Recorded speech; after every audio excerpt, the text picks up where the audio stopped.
Would help if I wasn't muted. Welcome back, everybody. That took me way longer than I wanted it to. I totally messed my whole situation up, but now it is fixed. We are back. We're going to do some art, and it's going to be great. It is the viewer suggestion today. If you have a D&D character you would like to see drawn, feel free to in the comments, or not the comments, but in the chat or on the Discord, throw me a suggestion, and we'll see if we can get it drawn. Yeah, I'm in the Aggie.io software again today on the internet. It is a Chrome-based application if you want to join. Hashtag not sponsored. See if I can remember how to actually be a YouTuber for a little bit. Here we go. Live streaming art. There we go. We did it. Yay. Boop, boop, boop, doop. Aesthetically here. Welcome. Let's see if we can get this screen lined up right. There we go. That's good. I think that'll work. I hope people can see that. I hope that works. I should probably check. It's been a while since we've been on YouTube, so that's fun. Yeah, that's fine. Okay, so we're going to go with that. Lafunte, welcome. Corvus, welcome, welcome. We're back. We're back, everybody. Back on YouTube, hanging out. We're going to warm up with a rugby sketch. All of the Patreon members are welcome to come and sketch with me if they like. But yeah. How's everybody doing? How's everybody's week? Had a little bit of a week off, so I didn't post anything on Twitch. Got some new stuff coming out on the website. Made a whole bunch of tokens last week while I was on vacation, so that we can have some pretty sweet games in Foundry. I'm excited about that. Should have a new video coming out here in the next day or two. I'm going to work on that this afternoon. Uh-oh. That was weird. A little bit of a lag spike there. Huh? Aggie is not happy with me today. Running Over Raptor. How did you? Welcome, welcome. Frederick, welcome as well.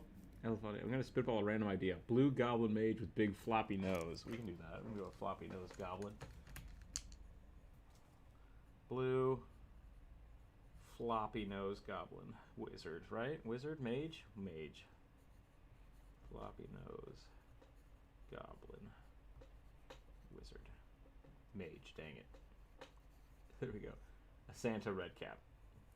I already drew a red cap, but I can do another one, I guess. I guess they all look like Santa, don't they? The big beard. It's the big beard that does it, I think. Should we just make it a rugby red cap?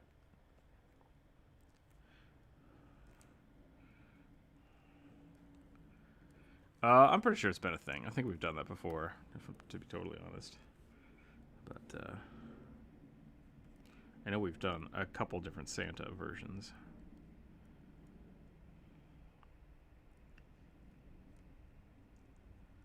We'll see what we can do here. I can definitely draw another red cap. I like drawing red caps. They're fun.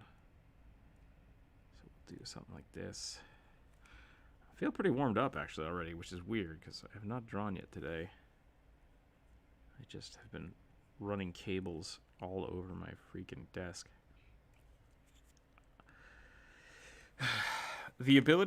My ability to decide that instead of working on a video, I should do literally anything else is amazing.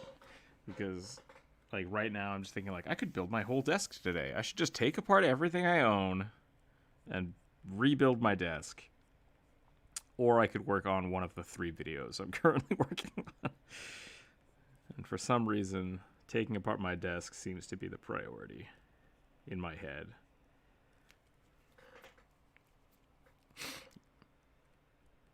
Oh, there's a couple. We have a handful. The Twitch has been very, very adamant about getting me video ideas, so I have quite a few videos in the works right now. I actually have 2 videos done. Like the videos are done for them, but the audio is not finished. So I have to edit those, and then I have all of the red and blue team videos that I've made so far. So I think there's like 15 of them. I have all of those set up, but I have to clean up the audio, and that's going to take hours per video. So, does Finbar get resets between streams? So, Nebby, we will have to talk about Finbar, because Finbar's not on the YouTube, because I haven't set it up yet. I guess I could set it up, but there's no buttons. There's no way to do that without just people fiddling around with the chat. Yeah, it'll have to be donation based. So sorry about my nose. I had to run out this morning and I did a whole bunch of yard work, and now my allergies are kicking my butt. But I will try not to sniffle into the microphone. So let me explain that. Running over Raptor. All right, you know the drill. What Starfighter race do you want to use? Do you just keep adding? So if I just keep saying 3, are you just going to give me the new one every single time? Because 3's the number. 3's a great number. I'm going to go with 5, though, today. 4. Yeah, let's do 4. Corvus picked 4. We'll pick 4. Oh, it just smacked my foot. That didn't feel good. Let's talk about Finbar. Let's talk about Finbar real quick. So Finbar on the Twitch streams, what I'm going to be doing is we now have a community-driven D&D character that we made. There's a link to his character sheet, which I know it says he's a halfling. I didn't want to make an otter folk race on D&D Beyond, even though I feel like I've already done that once. I couldn't find it. I might have to look again. But we made a character, and that character is going to be hanging out on the Twitch with us. I guess I could put him up on here. It's just, once again, yeah, we're going to have to figure out why and when Finbar gets to do things. But we'll be playing D&D, and that'll let people, roll dice, summon creatures, make attacks. It's going to be fun. Twitch has a much better setup based on Streamlabs. I might be able to find something on OBS to do that. But we can I can throw up a tiny picture of Finbar here. Hold on. Image. There we go. Finbar. Browse.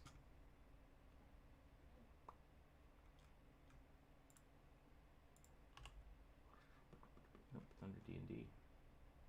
I have a new folder called D&D Twitch game, and that's the only thing it's for. There's little Finbar. He currently has 10 hit points, and he is a warlock. And we'll see if he has to fight any goblins. So that's where we're at. Gobaloos. He might die. I don't know. I feel like he might die. He's got 10 HP right now. And 50 XP.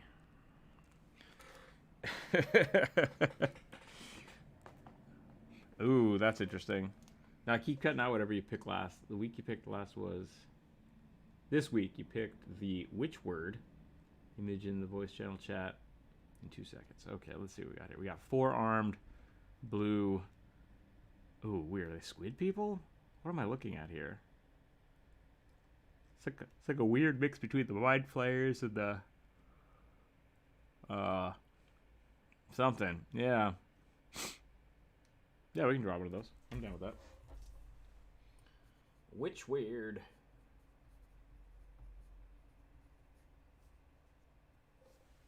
Nice.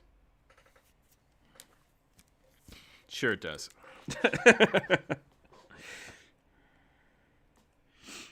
Oh, okay.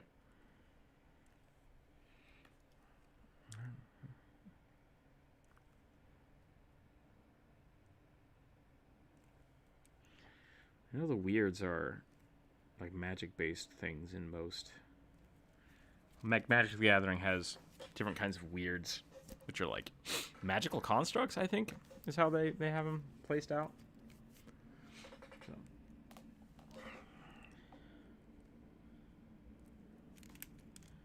Oh, yeah. All right. 3 Fates. I'm down for that. It's a cool way to look at it. Let's get these. I'm actually really happy with this rugby picture. I feel like I've been not screwing up, but I fiddled with all of my cables today, and it made my computer like screwed up all the digital setting, the display settings. There we go. That's the word I'm looking for. And I think I was working on a really low resolution for the last like 2 weeks. Yeah, and so I reset it, and I was like, wait, this looks way better now. What?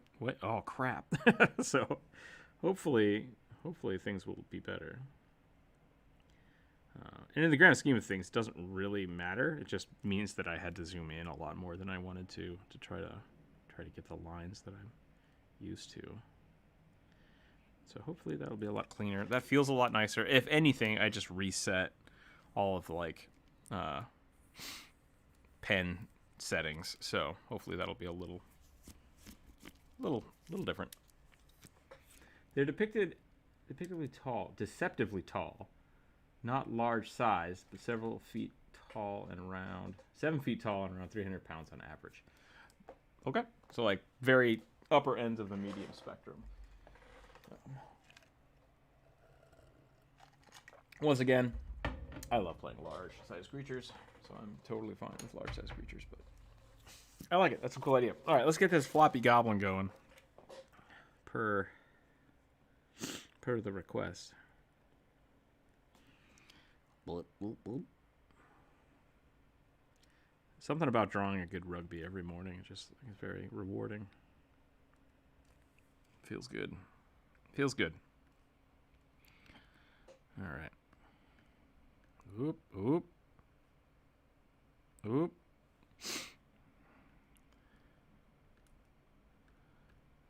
There we go. Maybe I do need to calibrate my pen real quick. Hold on. Calibration time. Nope, that's the task manager. That's not what I want. You. No.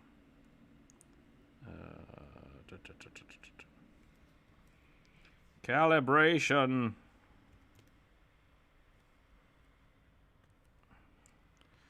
Configuration, other, setup, calibrate. Pen. Yes. Oh, what? Oh yeah, crosshairs. Okay. Boop. Ooh. Yeah, that's not close at all. Right click anywhere on the screen to recalibrate the last sensor. Boop, boop, boop. Well, this isn't working at all now. Right click. Right click. Okay, we're done. We're not doing that. Just gonna keep on keeping on. Did I break it? No, it's fine. We'll do that. Technical issues. Hello, MF Dragon. How are you doing? How's everybody doing today?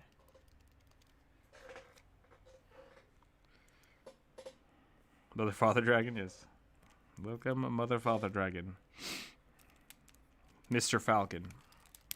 Stupid. Die Hard's great. All right. Blue, floppy-nosed Goblin Mage. All right, here we go. Here we go. So I watched a whole bunch of gameplay last night of Dark Alliance, which I know I keep talking about this game, but like I loved this game as a kid, so them remaking it makes me happy. Except it looks like they did a crappy job. No, it looks like a lot of the pre-reviews complaints looks like some of them were dealt with, and from what I can see, it looks like there is the AI still has some really buggy issues, which I hope they will address. And they've talked about addressing the a bunch of different things in future updates. So I'm assuming they just didn't have time to finish the game the way they wanted, and so they polished it the best they could. And it looks like they did an okay job with polish. Like the game looks all right. A lot of the jank that was in the reviews I saw wasn't there after launch. So I hope I'm gonna give it. I'm probably gonna give it a week or two, maybe a month, and then I might grab it.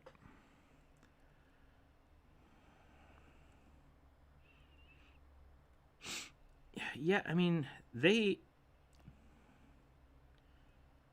themes, yeah.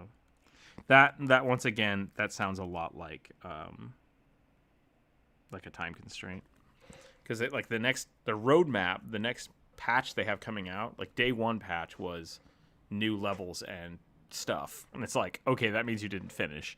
And then the next patch is like, we're adding the magic classes, and it's like, you didn't even get all the classes in. Nice. So doing great. Good to hear, Ted. I don't remember now. Shoot. I don't like. No.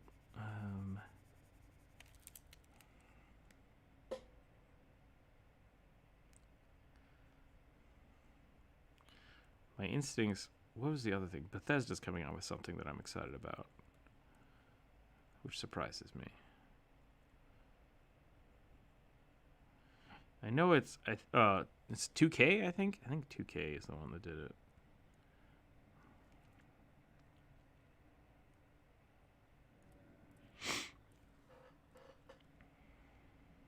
I think it's pronounced 2K.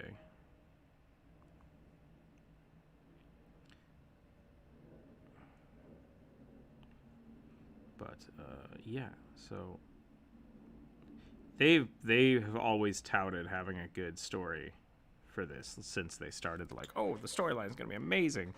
I hope the gameplay can match up to what they think is a good story. Oof.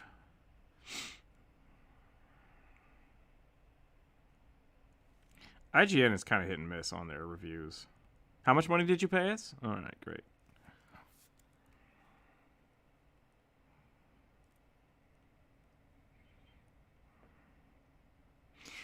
I'm kind of wondering if a lot of the jank is on like Xbox or something, because they're releasing on pretty much every console, and it's like that's a big ask. That's a real big ask.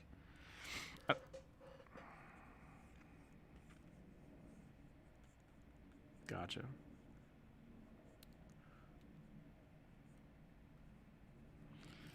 I've not drawn a floppy nose in a long time. Excuse me.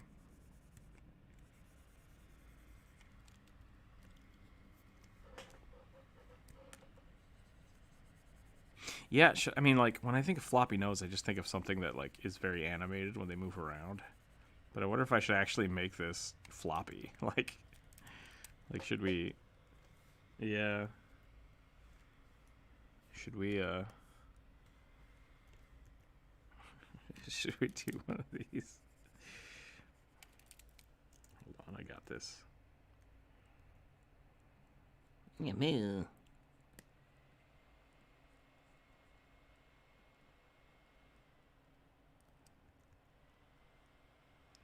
It was really good. It was really good for the games that were coming out at that time. Dark Alliance was pretty solid. 2002, something like that. I mean, it was a console-based Diablo style game, which was great. I mean, the other options to play games like that were like Golden Axe, not Golden Axe. I'm sorry. Gauntlet Legends on the 64 was the predecessor to that, and then before that, you had to go play an arcade to play Golden Axe or Gauntlet, and yeah, I really dug it. I really dug the Dark Alliance. It's supposed to be a lot of character customization, which I think is really important, because I mean, really, that's how you. Actually, there's a good conversation that I had with Lars about XP, or Kevin. Kevin and I talked about this, and I'm thinking about it. About XP being really important for your characters, for your players, because it's always giving them a reward, and I'm like, I guess that's fair, but I'm wondering about that with games like Skyrim.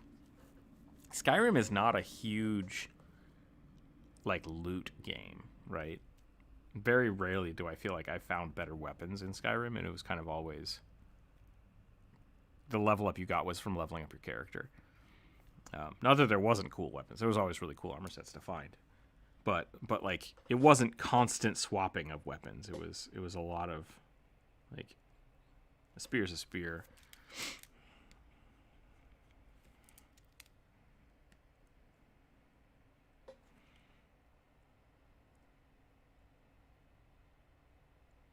Yeah.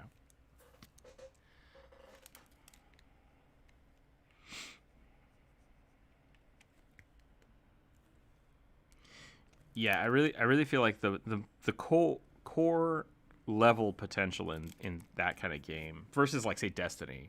Destiny doesn't have a very robust character customization for leveling, and so they put, like, it's a looter shooter. You put all of the leveling capabilities on the gear you find and go from there. And I think WoW is kind of that middle ground, because, like, Diablo 2 was great. Diablo 2 was just, like, tech tree and crap to find, right? Like that was the pinnacle of super customization, and I loved it. You're getting 2 goblins this time, by the way, because I think they're both funny. And we're gonna see what happens. Sith Goblin. Much evil looking as I thought. He's much more evil looking than I had assumed. You can't have a floppy nose without looking evil, I think. I think that's, like, it's just too angular. I can draw lots of cutesy stuff because I have drawn a butt ton of really ugly things. Yeah, I spent a lot of time scaring my mother drawing things, and she'd be like, "Are you depressed?" I'm like, "Maybe. I don't know. Get out of here. Stop looking at my stuff. This is scary." It's like, great. I like monsters. I like drawing monsters. They're fun. What were we talking about before I went off on that tangent? Yeah. So, Jonas, welcome. Welcome. So when you look at games, you kind of have to decide where the customization is, like what reward you're giving the players, and sometimes, like, specifically with Destiny, because there's so little character customization, every time you reward somebody with a gun that's not as good or useful to them, it feels like garbage. Like, it's not like, maybe this is good. It's like, this is garbage. There's no way that I will use this ever, period, gone. You just mulch it, right? And so I think XP has a really good branch, because it's like you're always building towards something. And it's like, okay, so maybe Milestone isn't as great because you're not rewarding your players all the time. And I think I've been able to do that in the past because I'm really good. That's not tooting my horn, I guess I should say. I'm really active in trying to give my players items they'll like. And so I customize the things they find. I don't like using random tables for loot. And that way, when I give them something, it's usually, there have been times when it's hit and miss. It's usually something they're like, sweet, okay, cool, this is going to be useful for my character. And if it's not, then I really sit down and think, like, okay, why didn't they like that? What would they like differently in the future? Or I'll just talk to them about it. Like, what kind of items do you want? What do you want to build towards? So I think Milestone works really well for that. But if you're only, especially like in a low fantasy game, if your only form of level advancement is your character tech tree, then maybe giving XP will be more beneficial than just gear. Like, I know a lot of people that, like, oh, you completed this mission, here's 10,000 gold. It's like, yeah, but what do I spend the gold on? If you don't have a good system for them to find ways to do that, it can struggle. Games can struggle. What about Usopp? He has a massively pointy ears and does not look evil. Which one's Usopp? I need pictures. I need pictures in the voice channel chat. I've always hated that feeling, and that's why I call Warframe the better Destiny. Every type of Warframe is the same, but the super customizations through emblems, Cintanas, and things like that. Yeah, I think Armor Core has that flavor too, because everything you find can be used, and all of the gear is balanced in a way that might be useful. So, I mean, like, these shoulder pads have a really good stat, but only because if you replace some other part, then you have to balance it. And a lot of games don't do that. And even Diablo 3 is really bad about that. Diablo 3 had streamlined their tech tree so that you no longer are leveling up. You're just selecting a build, basically. And then from that point, you're then looking for gear with better numbers. Like, it's not unique. All the gear you pick up is garbage because of that. And so I think Diablo 3 is kind of the epitome of trying to do the 2-tier system, but not doing it well, because it's just so specialized. So I really hope with Diablo 3 they kind of go back to that tech tree fiddly bit. And some people don't like that. Like, I totally get that. Some people don't like that at all. And that's why things like WoW and Diablo 3 and Destiny work, because it's very much just you do the thing, you get a reward. Is it good or not? No, do it again. It's like, I like fiddling. I like having all the little stats and all the little tech tree trials. Diablo was very relentless, because if you screwed it up, you were just boned and you had to start over. But I think there's a balance. Yeah. Let's see, what do you got, Corvus? Caracol. I know that term, but I don't know what it means. Tabaxi. Okay. Sounds good. The best part is late game weapons aren't always better. Every weapon is customizable and upgradable, but late game stuff in Warframe is all unique mechanics. There's literally a saw blade launcher. That's cool. That could definitely be a way to do it. I wish my problem with Warframe has nothing to do with the leveling system. That's all I'm gonna say. It has nothing to do with the leveling system.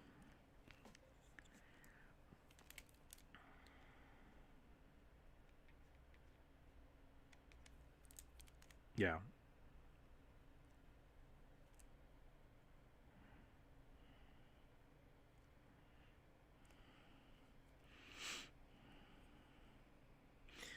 Yeah. I think the other... Oh, go ahead, Bernie.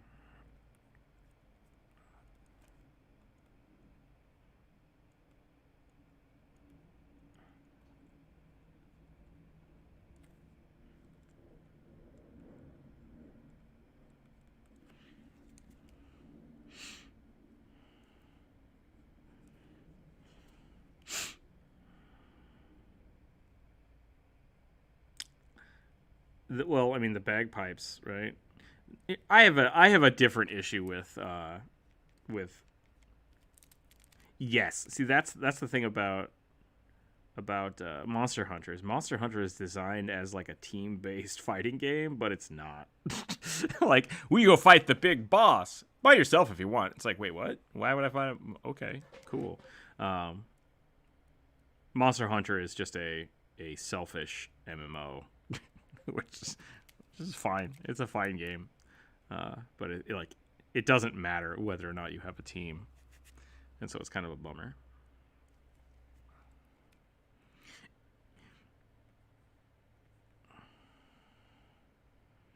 Yeah, that's fair, but like, it's not required, and I don't think they scale it.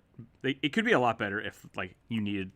I don't want to say need, right? Like, you shouldn't have to build a specific team to play the game. But if you are playing someone with a war horn and you're trying to buff the party, they don't usually notice when you do it.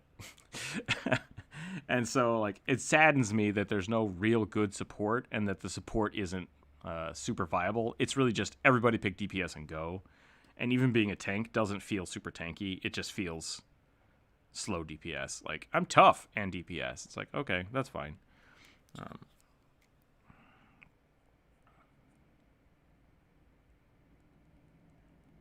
Exactly, yeah. It's very much a single player like a single player game you can play with your friends, which is cool. It's got its own spot. It's just not traditionally what I would play, because it doesn't have those I love classes. That's the thing. I love class games, and it just isn't that, which bums me out.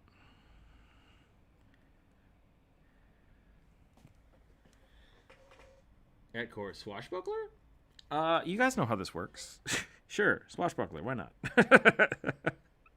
It's a type of rogue.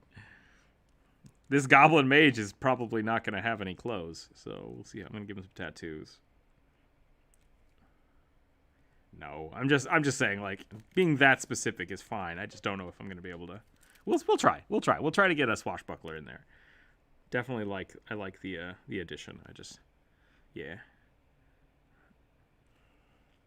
All right, catch you later. Have fun with your onions.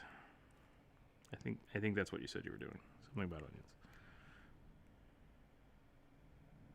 Gotcha. Oh yeah, okay, I saw this. Yeah, we can try to do a swashbuckler.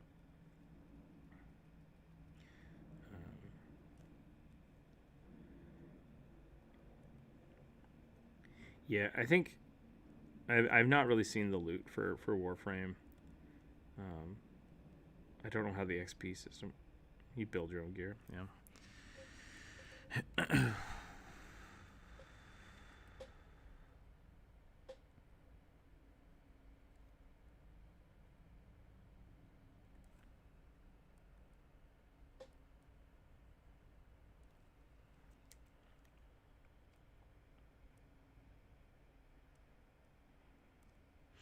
Yeah.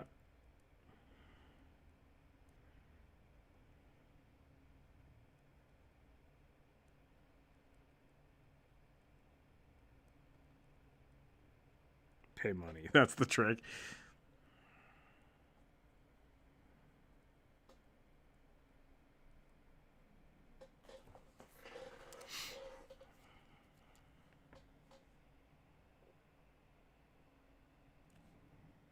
Forever.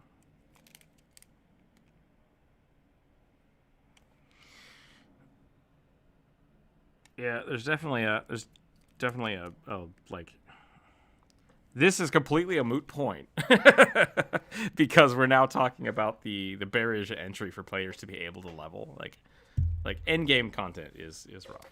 I'm wanted to talk more about ugh.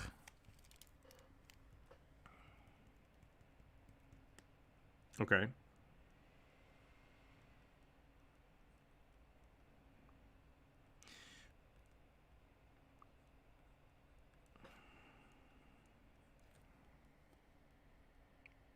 You just farmed old school content to get it? Fair enough. There's weird. Weird, man. I don't understand Warframe. I don't understand Warframe. Can I get a dogfolk paladin, specifically a pug with armor? Pug paladin.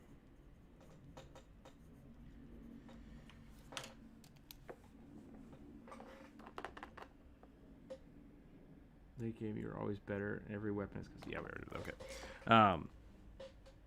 I was talking about milestones. Milestones versus non-milestones is how we got to this topic, and then it switched to Warframe.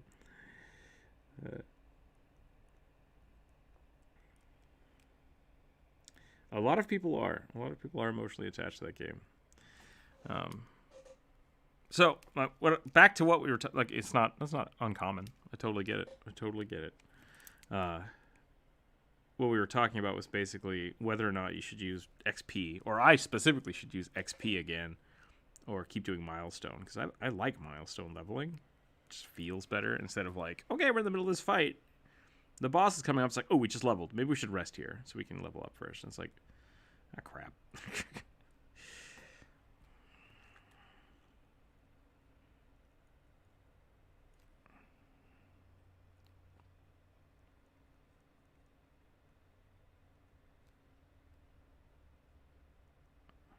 Mm-hmm.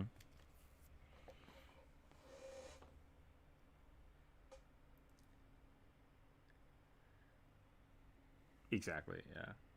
And running over after it, that's my problem. I can't really get into Warframe. I love the aesthetics, like the Warframes themselves look really cool, but like the gameplay is not fun to me. I just felt like I was just bouncing off walls for an hour. And I've tried it a few times. Yeah, exactly. Yeah.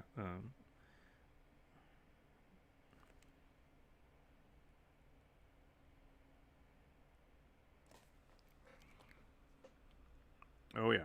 Don't do that. Don't do that. We need to keep drawing. Why aren't you drawing? You should draw today. There's a link in the Patreon. Everyone, artists, join. Dang it. No problem.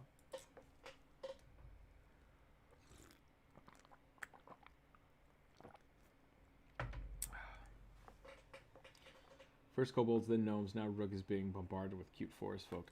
Yeah, King. You know that's not. Yep. That's accurate. It's definitely accurate. I didn't. Hold on. Is this becoming a furry request stream? If so, how about a rabbit folk bard? Yeah, let's do a rabbit folk. I'm gonna make it sexy as hell.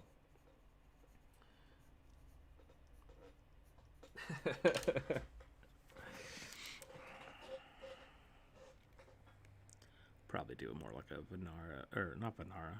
What the hell are they called in Viera? There we go.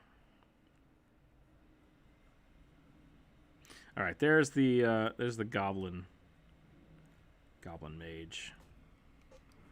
I don't know what makes him a mage. He's supposed to be blue, which I don't usually add color, but we'll add some color. Why not? We'll add a little bit.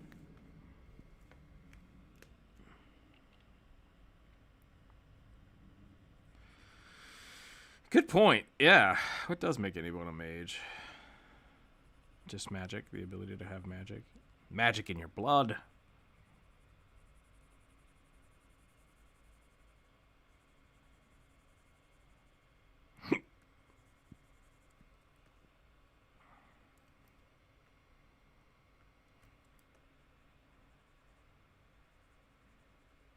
Okay.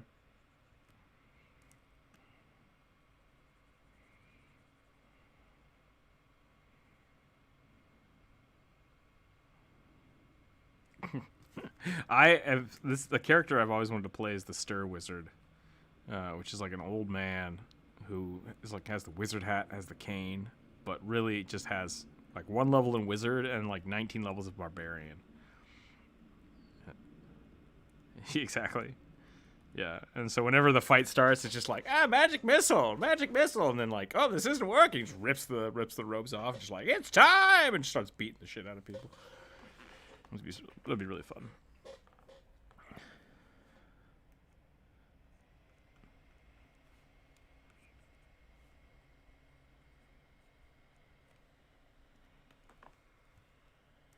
Yep.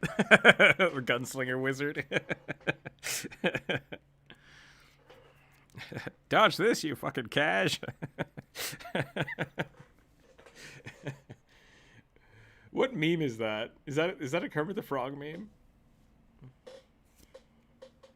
Yeah.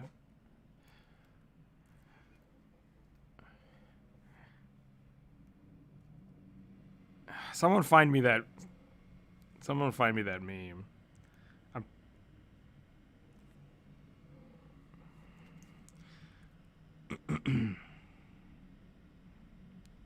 That could be the meme. Someone find me the original version of that meme. I think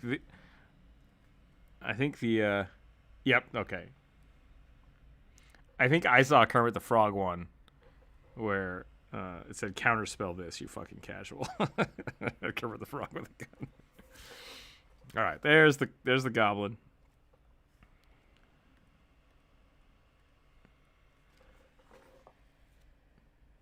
Classic WoW.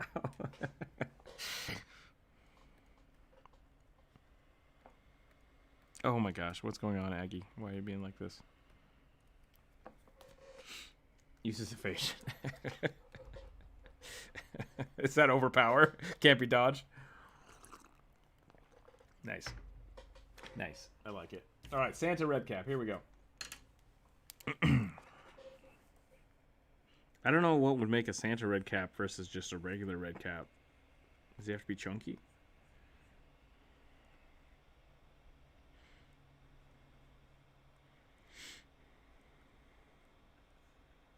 He only eats the nice children. Have you been a good boy or girl this year? Yes?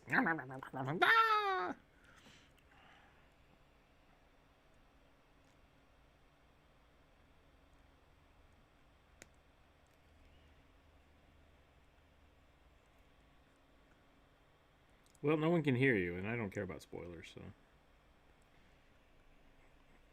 Spoiler alert.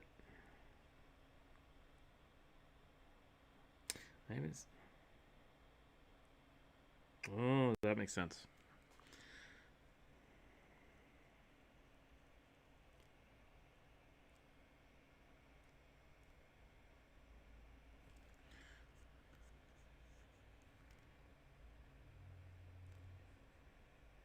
gross. Gross, gross, gross.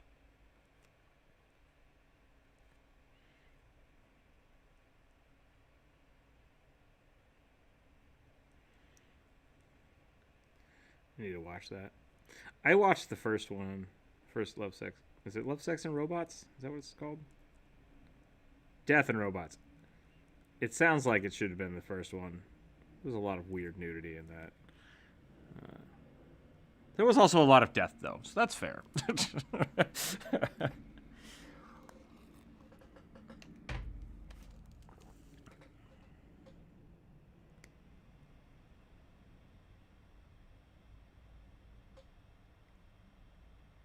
Okay.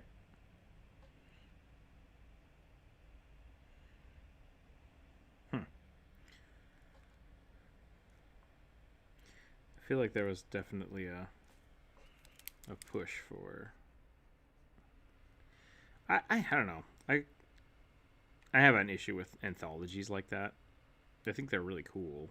Like hey, let's have a bunch of different artists do something similar. But I also feel like there's kind of a, hey, how weird can you get? It's like, okay, great.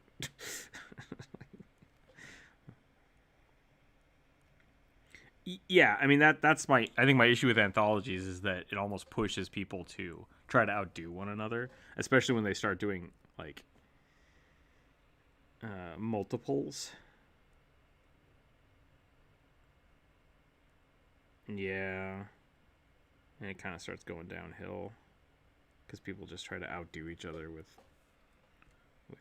just weird, gross stuff. I'm like, I'm not into this.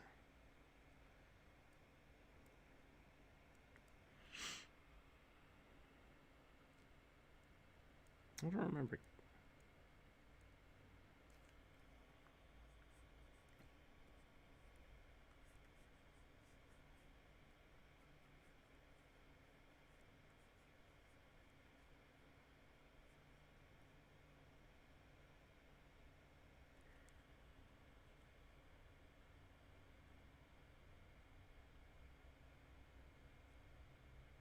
Let's do this.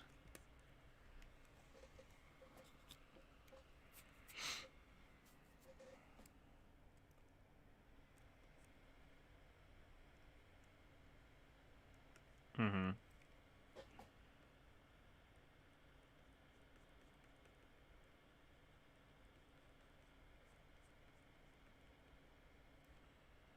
Oh, that's a bummer. Yeah, well, some of my favorite ones from the first one were like the robot farm or the alien swarm farm one. That was really cool because it was like kind of cartoony. And then there was the weird, yeah, that one felt like a video game. And then there was like the blue robot, was it like the blue cube or something? The robot that was trying to achieve perfection. Like, I just loved the stylization of that one. That was a really cool.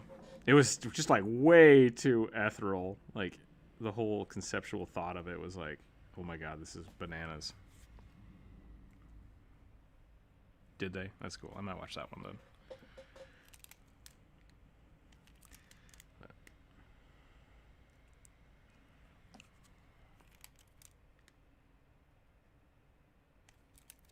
Bummer. Is this red cap Santa enough? I gotta figure out how to make it look scarier. Hi, I'm just checking in. I know it's been a while. Welcome back, Block Pride. It has been a little while. Hope you're doing all right. I feel like red caps shouldn't wear shirts. I feel like they should all just be ripped murder machines. And they're just, yeah. Like, that's how you can tell the difference between a garden gnome and a red cap. It's like, is it wearing a shirt?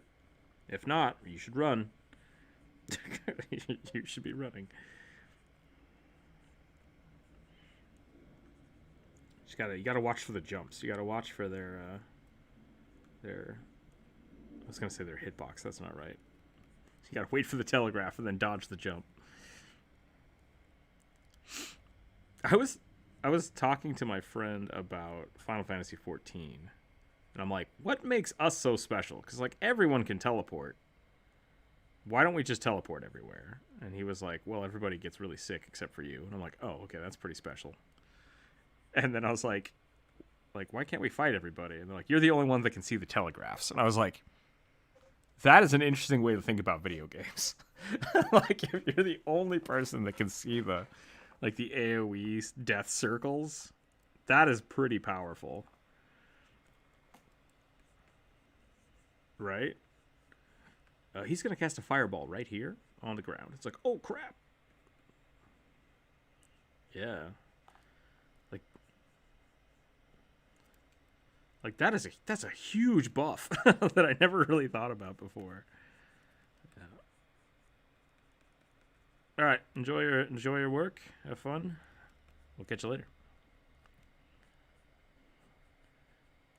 Bye. All right, we're gonna get super yoked red cap Santa here.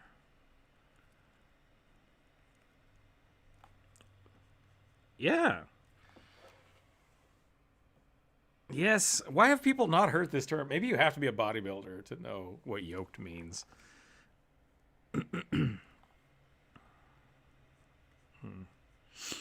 Gotta get yoked. Gotta get swole. All right.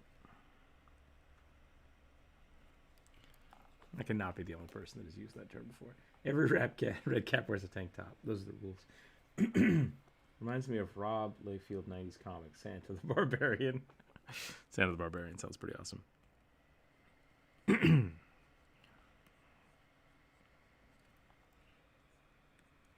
We'll make sure his hat is like dripping. Santa. Yep, Santa just murdered a fool. Santa, if you think about it, the Fortress of Swoleshoe, the Tower of Stir Wizard. That's pretty good. If you really think about it, Santa has to be the biggest, most powerful elf. Like, that's what it is, right? so it's the most powerful elf that we all know. Do you have time for more suggestions? Because I have dinner in 10 to 15 minutes, but I won't be able to slot some of it 15 minutes or later. Yeah, I have 1, 2, 3, 4 more. And I got about an hour and a half left. So, yeah, I can do another one.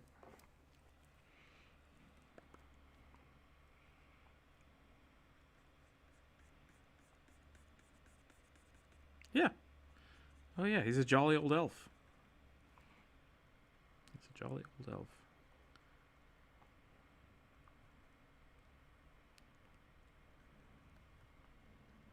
I mean, what are the... Shoot, I can't remember what they're called. Jonas, who are the weird elf kins? Finnish. Maybe it's not Finnish. No, is it Finnish?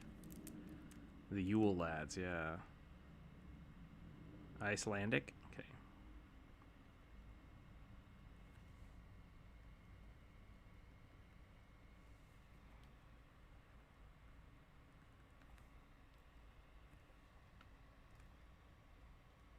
What's that mean?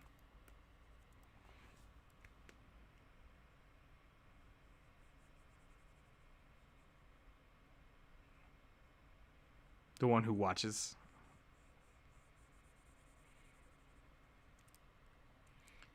Well, we know he's omnipotent. Omniscient? He's omniscient, sorry. He's omniscient. We know he's not all powerful. He's just all knowing. We know he's got magic. That's a thing. He can fly. He can make other things fly. And he can stop time. It's pretty powerful. That seems pretty powerful. Or teleport, yeah. Depending on how you want to read that.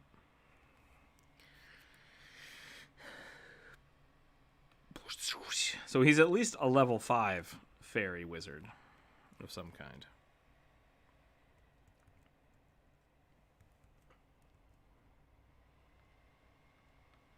Well, we don't know if he makes the toys. We just know that the elves make the toys.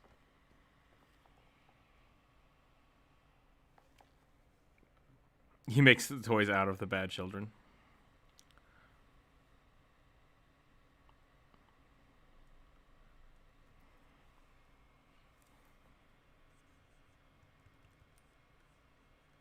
Gotcha.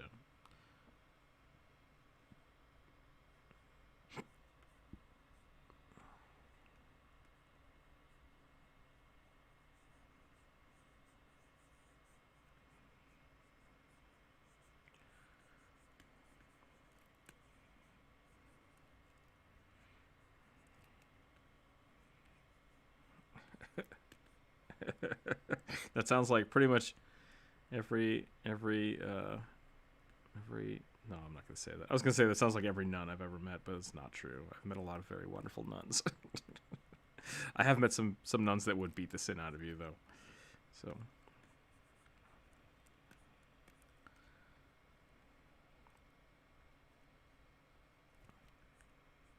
he also revived a bunch of kids out of a pickle barrel that got chopped up.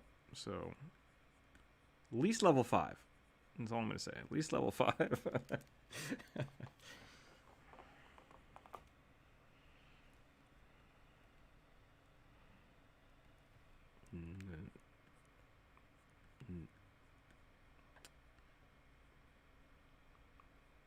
I don't know what you're talking about.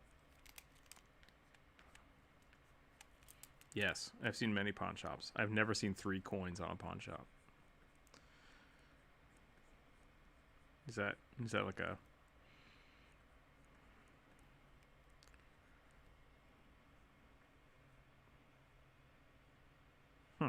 All right.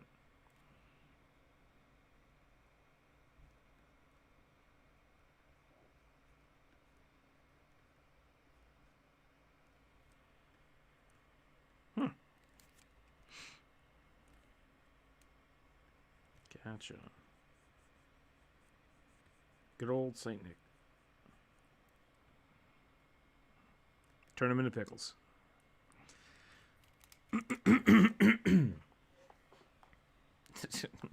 Sauerkraut children.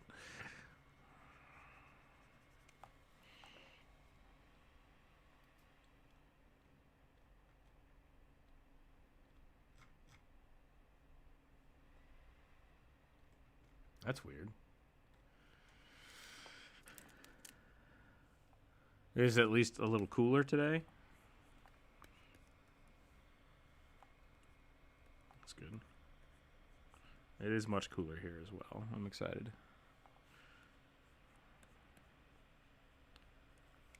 Thought it was going to rain, but now I'm not so sure.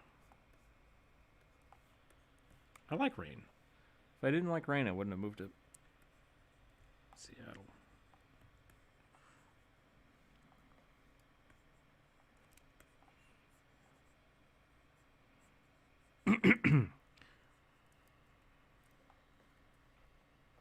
I discovered you can't buy knuckle dusters here in the U.S. It made me sad. They're super illegal. It's like, how am I supposed to train to be a great religious man if I don't have any knuckle dusters?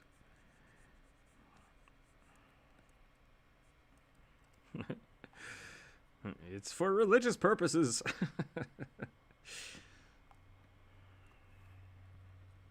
I'm being oppressed.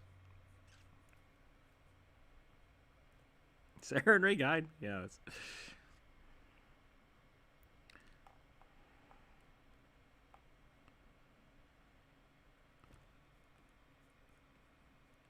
You can carry a sword around in most places in the U.S. Yeah, I was gonna say, why are you surprised if you can carry a sword? I mean, like, Texas just made it legal to just carry guns whenever for whatever for who the fuck cares. So.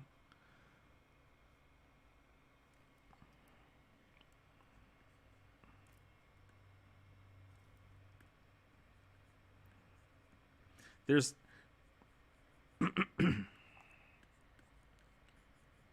you can't wave it around and you can't hide it. Those are the 2 stipulations.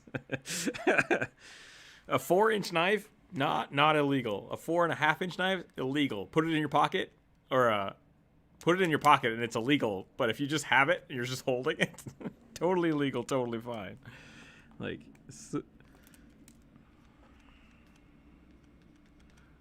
you can. This is really weird. Brass knuckles in the U.S. are, you can display them. You can buy them to display them somewhere. You cannot have them on your person. You cannot have them in your car. You cannot mail them anywhere or sell them. And so it's just like, what? doesn't make any sense. It's like, if you have them, you can keep them. You just can't do anything with them. And also, I don't know how you got them.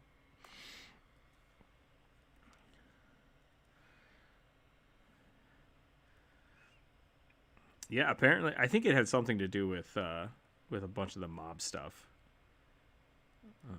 Because I mean, so that's the ruling, and this is actually a really good point for D&D. I swear this is going to be a D&D podcast.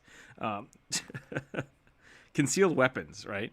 Concealed weapons are super illegal in the United States. That's the thing, is like something that is super dangerous. It's like, people are allowed to have that as long as they're not hiding it or intending to use it on people. So brass knuckles are basically, you can't display them.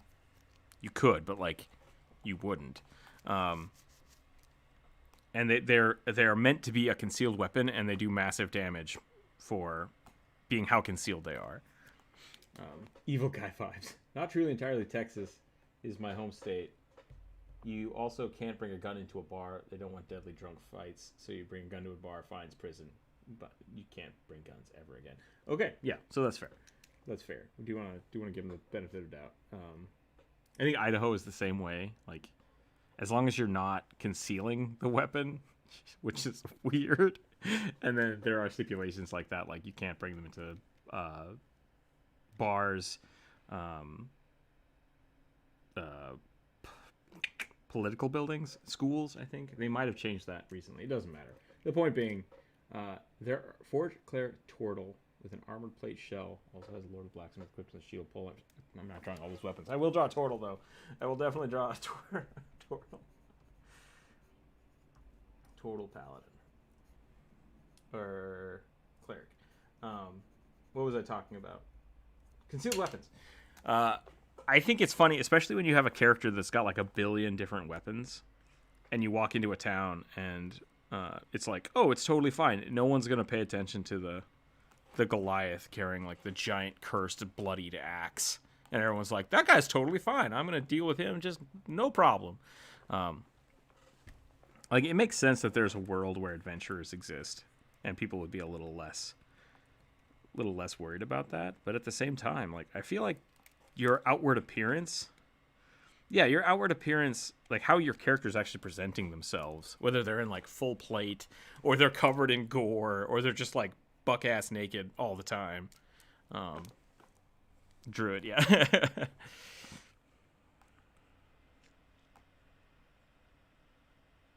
Yeah. And that's kind of like, if you have a sword on your belt, I think that's fine. But if your character is just covered in weapons, it's like, are you gonna have to pay a premium at the hey, I don't want no trouble. You can stay here, but I'm gonna charge you up front for 1,000 days. I don't know. Yeah, checking weapons in somewhere, I really like that. It's frustrating because characters are like, I don't want to give up my weapons. It's like, that can be a means of making the story a little more dynamic, a little more interesting, is if they have to choose what and how they do that.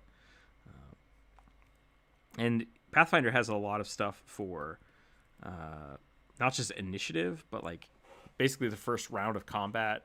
If people haven't drawn their weapons yet because you got the initiative, you get to attack them flat-footed. Like, they don't get to use their dexterity. You just like how thick's your armor? Stab.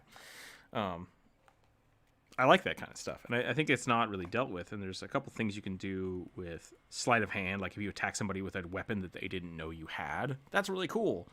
But all of those things come from the real world, and like, there are like, concealed weapons are scary, and so that's why things like brass knuckles, which are designed to be in a pocket until you punch somebody in the face, are usually illegal. And I think that would be great if you had that, like, oh hey, battle axes aren't allowed in our city. That's too dangerous. What do you mean I can't bring a crossbow into the bar? It's like, I'm sorry, there's no crossbows in this bar. I think that would be really funny. I think it'd be great to add that kind of stuff. Yeah, you're gonna have to take off your armor before you come in here.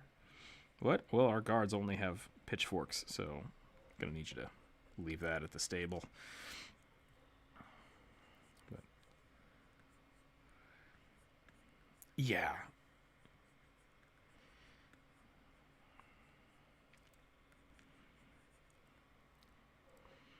Yeah, if you're wearing Hell Knight plate, I'm a lawful good character. It's like, you look real scary. Are we the baddies?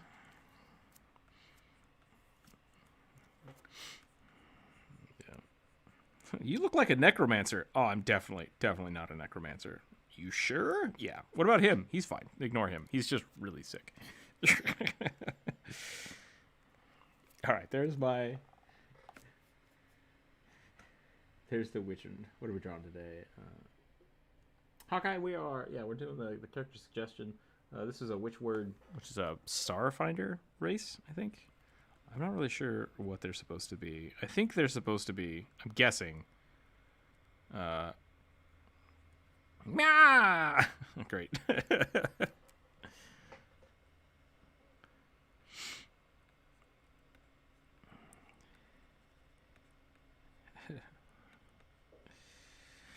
A good necromancer should always have a wand of animate dead or like magic missile, just ready to go. Just all your spell slots are raised dead, and then you have a wand of magic missile. I'm ready. I think a good story would be surprise players would be to design town guards to be absolute units. Yeah, King, exactly. Like, I don't understand why. If the town is really tiny, like it's like a bar, an inn, and some shops, maybe there's 4 guards that are just kind of farm folk from around that are like, I came here to be a guard now. Sure, those guys, maybe they get the crap kicked out of them. But like, if you go to like Magnamar or Icewind Dale or what are some actual D&D names? Waterdeep, like those guards should be trained. They should have really good armor and they should be competent, I feel. Because like exactly what you were saying, like they're used to bandits, they're used to dragons, like they have to be good. Guards should be scary. And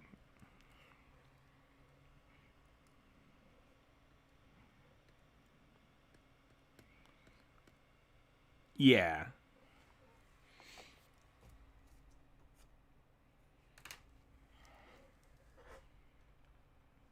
That's the other one. Like, yeah, like if you have a small town blacksmith, someone that's just making like plows all day, that guy's probably just beefy as fuck. like, I'm gonna steal that. It's like, really? You're gonna okay? He's gonna kick the crap out of you.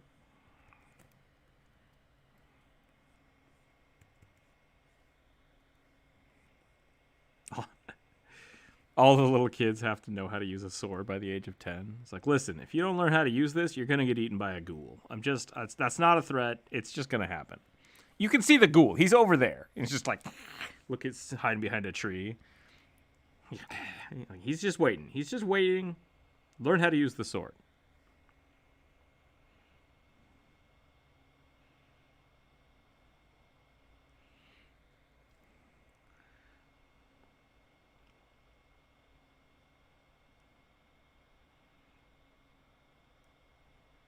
If everybody had to learn how to use a longbow by law, like, can you imagine how many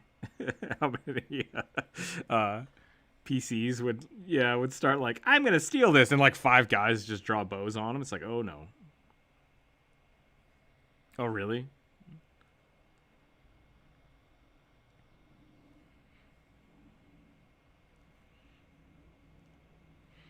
Do you hear that? I don't. Well, none of you heard that because Jonas is talking. But anybody that lives in the UK, you're supposed to be training with that longbow. Get on it. I'm gonna call the magistrate and get you in trouble because I'm a narc like that.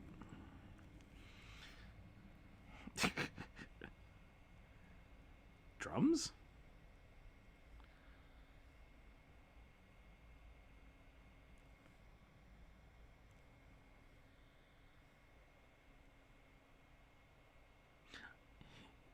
Actual drums still legal. Okay, I was thinking of like drum magazines, and I'm like, oh. That's not good. I gotta go call a guy about a thing.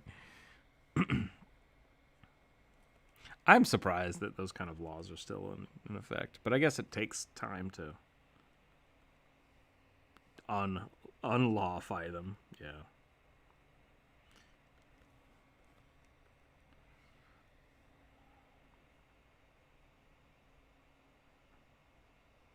Alaska. Just Alaska in general.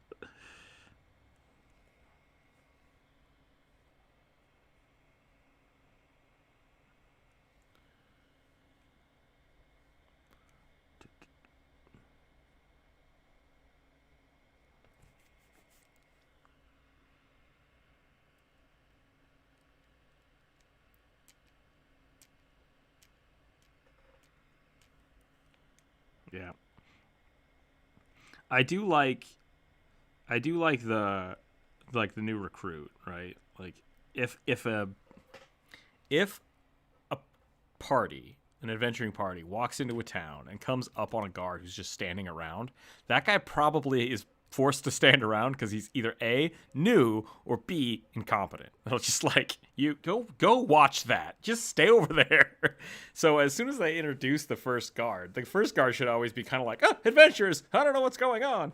And then as soon as they piss anybody off, the real guards show up. And yeah.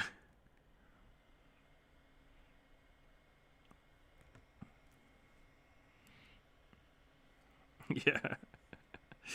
What seems to be the problem? Oh, no.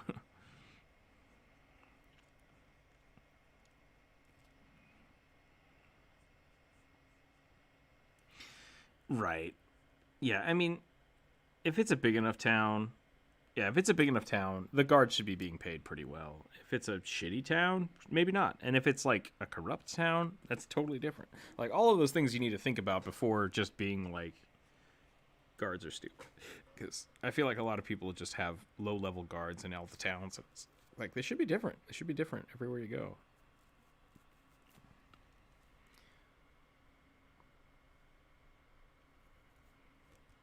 Yeah, if you're in a big city, there's definitely going to be a lot of like beat cops, right? Like people that don't really fight a lot of dragons. They just deal with people. Yeah, so that's going to be different too. But that town probably also has like a dedicated dragon unit. Just like, roll out the ballistas. Here we go.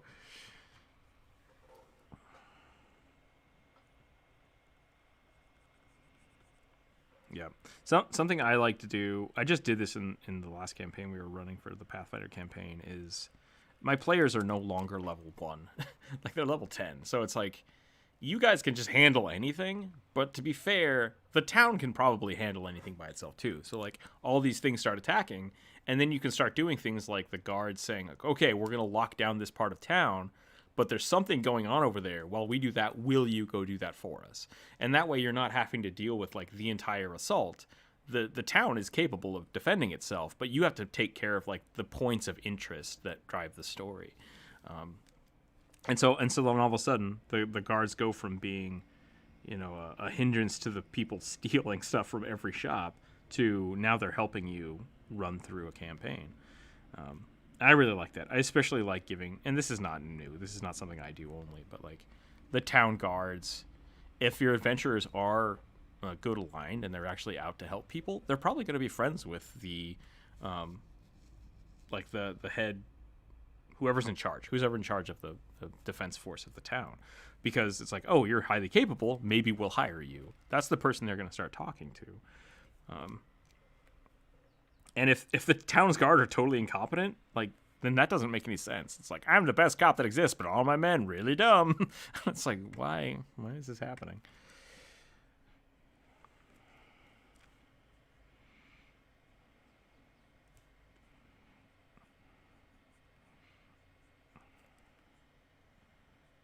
That's a cool idea.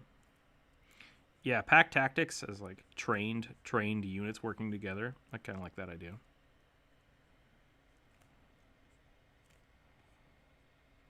Okay. Just treat them all as hobgoblin soldiers so they work together as a team. They have the thing where they can yell at somebody and make them have advantage.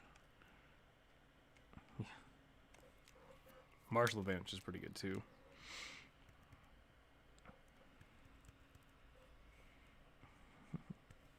Do more! Bah!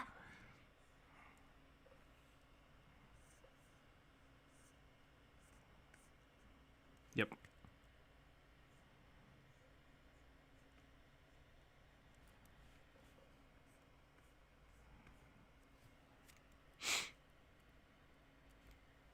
A swashbuckler?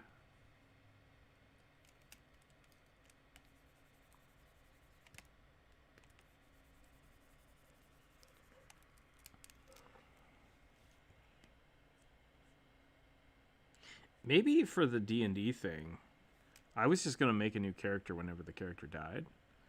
But maybe we can have a party. Maybe we can have like a... pay so many channel points to summon a new party member. But then I got to figure out who attacks who. That could be alright. That could be fun.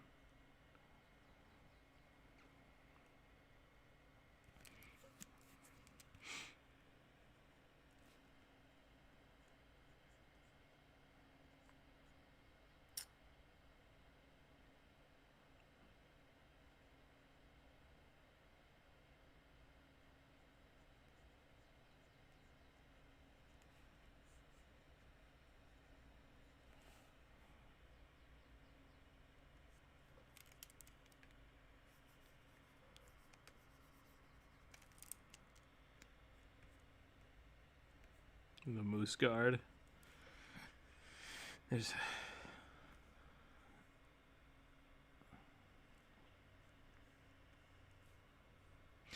There's all of the fantasy creatures that exist in D&D, and you went with moose.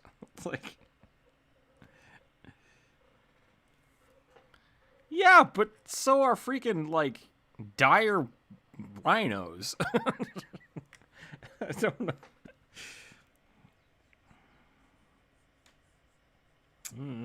Debatable. What was Lars was making us fight people that were riding fire lizards, and we went on a crusade to release all of them. Like that became the campaign. We're like, no, we're gonna free all of these giant fire lizards. Like they burn you every time you touch them. It's like, that's fine, we'll deal with it. We'll make it work. I want to get a troll paladin on the team. Troll paladin will be really fun. My issue with the troll paladin is, yeah, just constantly regenerating.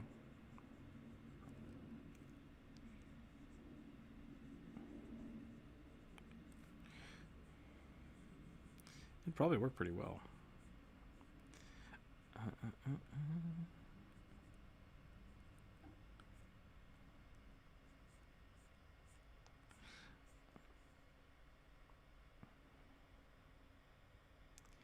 I don't know. My thought is always like, if your body regenerates that fast, would you wear armor? Like, do you care?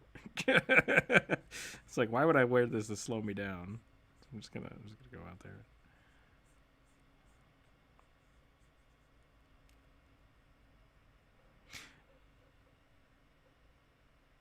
That is the why Wolverine has super strength. Wolverine didn't have super strength until his, yeah. Welcome. I don't know if maybe he did have super strength. The point was that like his adamantium bones weighed more, so his body had to compensate for it, which his regeneration allowed him to do. So he's just super fucking ripped. And then because he has metal bones, his muscles could get stronger, and he's just super dense bones, super dense muscles, super angry. Yep, it makes sense. So I think trolls, yeah, that's probably one of the reasons trolls are so super ripped.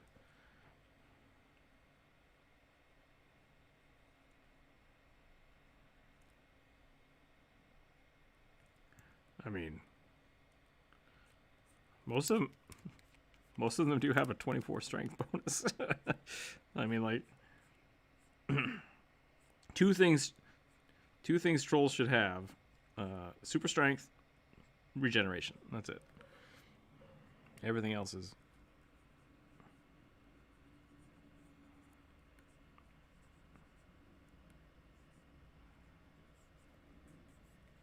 Yeah, I mean, it's definitely, you could definitely make an argument for both, but.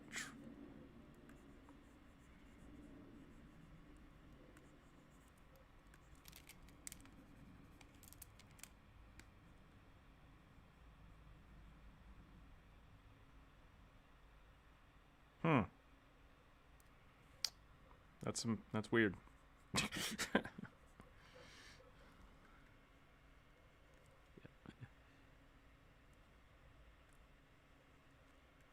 Yeah. 68 damage, it dies. Okay.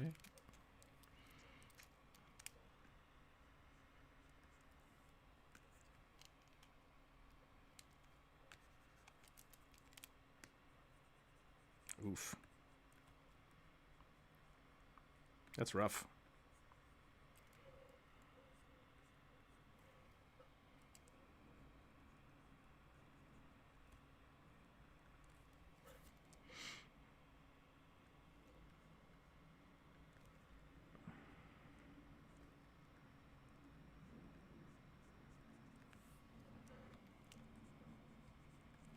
Oh, yeah, I remember that. I remember that. The way my brother DMs, the adventuring party works like a suicide squad. A lich working for a kingdom brings dead characters back to life because the old deads. That's pretty good, King. I like that. Yeah, back now. Dang it. That's possible. I want to play the game some more, but I cheesed it. I cheesed the game. Nope, that was it. I cheesed that game, so it wasn't very fun. I ran through it in like an afternoon.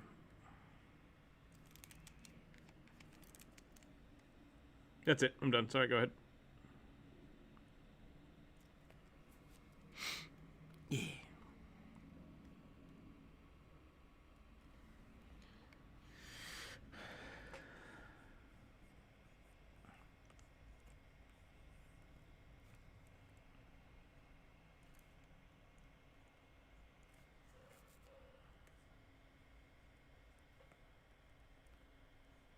That's funny. Can I get a picture of a pug? I don't remember what they look like. I think I've done this wrong already. Nope. I said that was pretty funny. Did you hear that part? Oh, okay. Yeah. So that was pretty funny. It's a pretty good way to have like a trophy system. Like, I've won!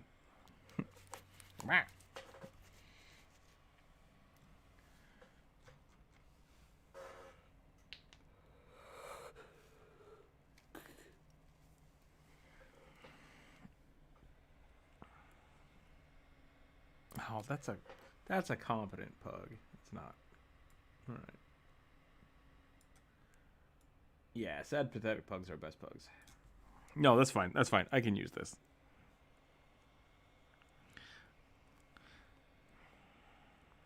Mm-hmm.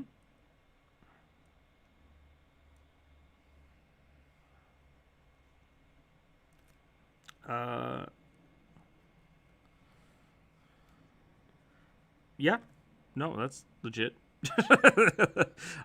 Kevin the Necromancer has already cheesed all of the skeleton potential out of this game. Like, undead things do not surprise me anymore. Yep. It's called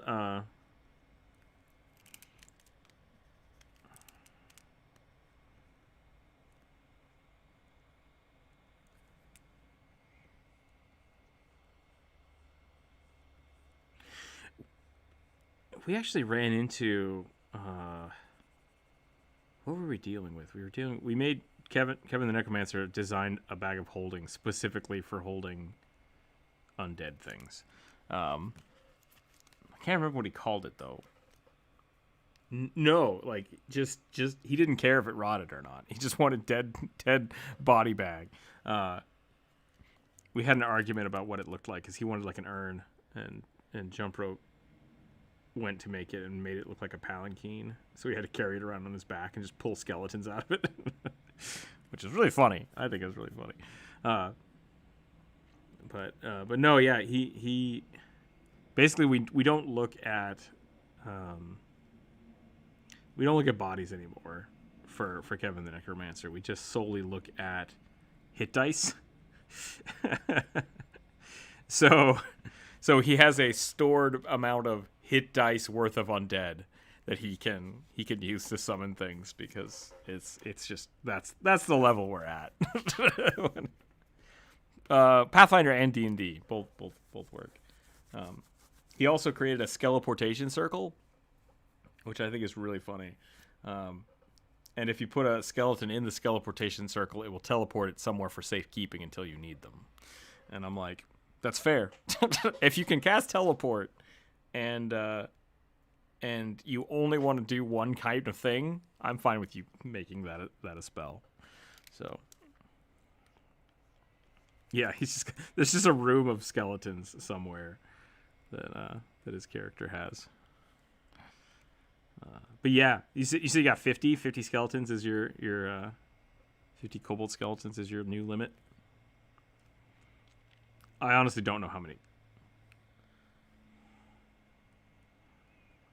Oh yeah.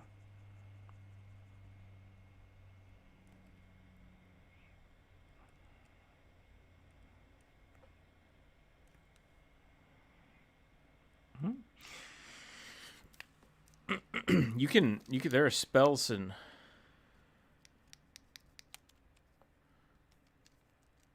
yeah, there's that's the opposite of what, instead of having to summon them, he just collects them. Like he'll go around and he'll buy dead bodies, or if he kills something, he'll just turn them into skeletons and then teleport them away. So he has like this huge reservoir.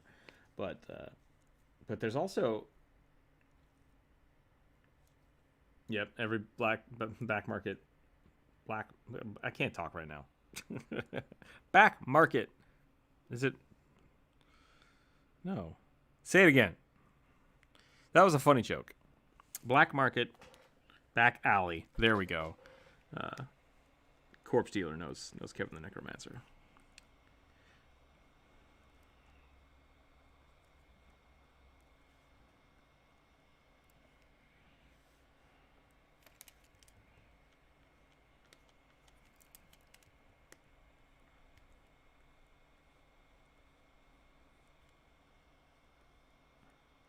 Mm-hmm.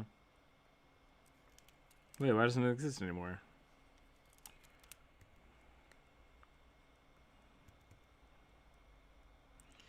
I mean, if you're doing that, you might as well just drop the flying mountain on top of the city.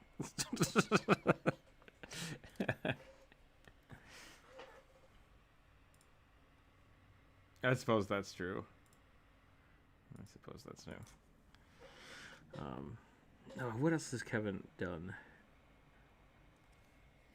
Jonas is drawing a slime. I highly approve. Something that we like. I don't want to say I have to deal with it, but it's at one point in time, Kevin did have 32 skeletons on the field. And it was just like, I think currently right now he can have 64 hit dice worth of creatures at level 10, the way he's spec'd it out. And like 10 or 12 of those are his Mimsy, his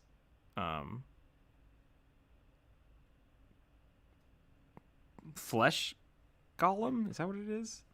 Necrocraft. It's called a Necrocraft. So he basically has 12 creatures mushed into one big creature, which is really fun. I like that. The rules for that are in Pathfinder. An Issamar Gunslinger. It is 11:40. I have 3 left to do. We're gonna call that one the last one. Have you ever considered making a compilation of clips from your streams in different themes, like all rugby sketches simply having lore? Animated videos and stuff happen in your games. No. I mean, I've thought about little things like that, but I generally just do that on the live streams. Holy bullets. Yeah, holy bullets are a cool idea. We'll do one more. ASMR Gunslinger.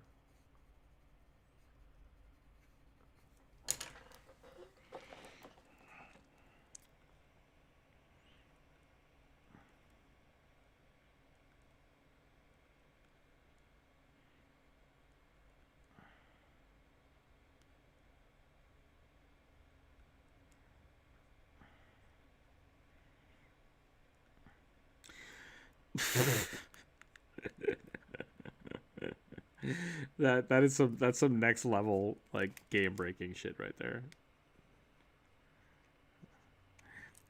And once again, if you're trying to siege a city and you have the ability to like summon all this stuff, and you're like, I'm gonna summon or wish for a whole bunch of demi liches, it's like just wish to be the king of that island and win. Just be like, hey, see those guys? I wish they weren't there. It's my city now. Like, that being said, I know for a fact that Gold Tooth DM will not say no to these things, and these things are going to happen, and it's going to be ridiculous. Power gaming at its finest.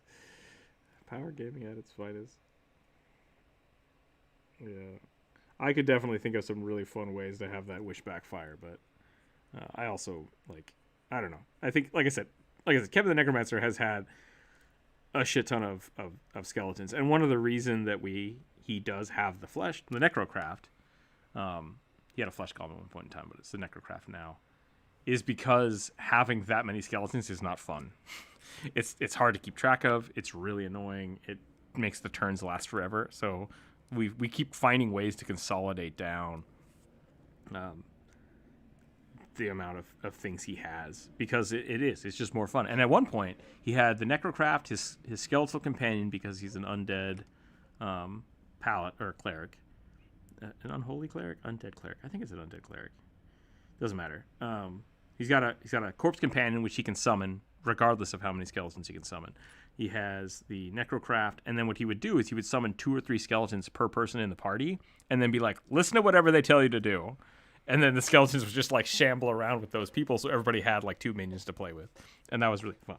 I really enjoyed that. And then I got to play those skeletons, and they would just be like, skeleton, go do that, and I would do it whatever I wanted to because I thought it was funny.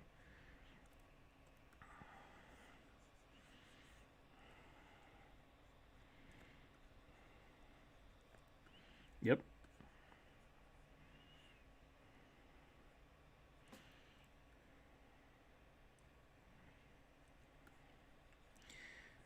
I fucked up real bad because I attacked them with a level 10 or a level 12 Axiom Knight, which is basically a liched suit of armor. So like the armor itself has a soul in it, and then it's animated. And he's like, he killed all of his skeletons, and he's like, that's mine now. And I was like, oh crap. So that was fun, and that thing just wrecked stuff for a long time. And the other fun one was they fought an undead Triceratops, and that got taken over. That was really funny. And the first Necrocraft was actually like pieces of undead dinosaurs, so that was really cool. Use someone's wish spell to get rid of the inhibitions of a city, but they didn't specify, so that everyone scattered to the cosmic winds. That sounds a little excessive. Young dwarves are trying to stand out from the old generation by shaving their beards and cultivating fancy mustaches. The old generations can be heard cursing at them, calling them lipsters. That's pretty good, Todd. I like that. That's funny. You young whippersnappers not covering your chins.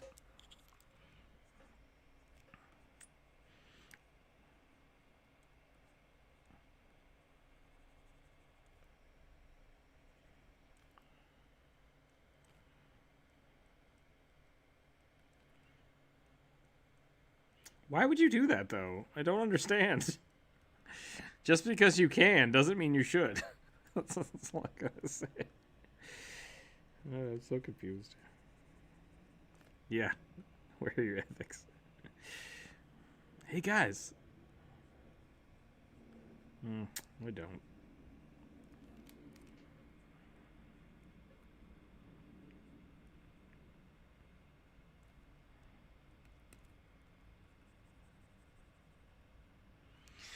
I mean, so basically, every time you come up with these things, what you do is you put an image in my head of what is the evil big bad guy doing? He's trying to get a wish spell so that he can summon 1,000 demi-liches and take over the world, right? Now we have to send a party of adventurers to stop you. Is all that makes in my says in my head. Triceratops zombie tank was great. Skeleton turtle bus. Skeleton shuttle bus was pretty good, yeah. The Triceratops was pretty good. I think the Triceratops didn't make it past the wave of paladin archers. They were on a holy crusade against the undead, which was kind of a dick move on my part, but I didn't expect Kevin the Necromancer to fight them. That's how that goes. Yeah, I was like, oh, there's a whole bunch of people that are telling you to come out of the building because they think undead is a sacrilege and they don't want you to go that direction. You should probably go back down the elevator. And he's like, no, we're going out. And I'm like, ugh, God damn it. It cost him the Triceratops, so worth it. Worth it. I will always allow my players to trade Triceratops for breaking my narrative.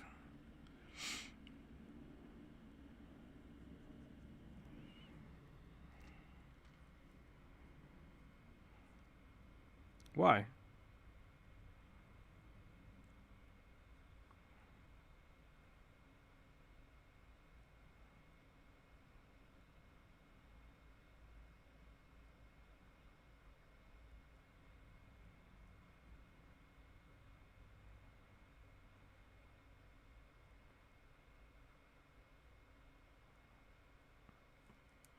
Did they make a YouTube video about that yet? Arcane Forge probably has.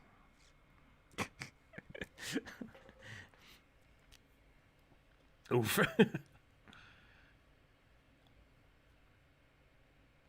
No, jump rope. Spike did not die to the 111 fumble. Corpse Companion died to a 111 fumble, trying to shoot an ooze.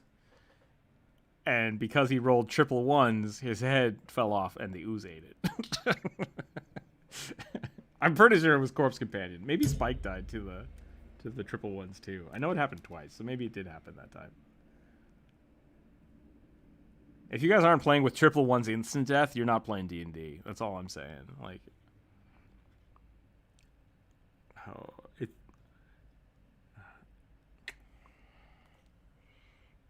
triple 20 should be an insta kill.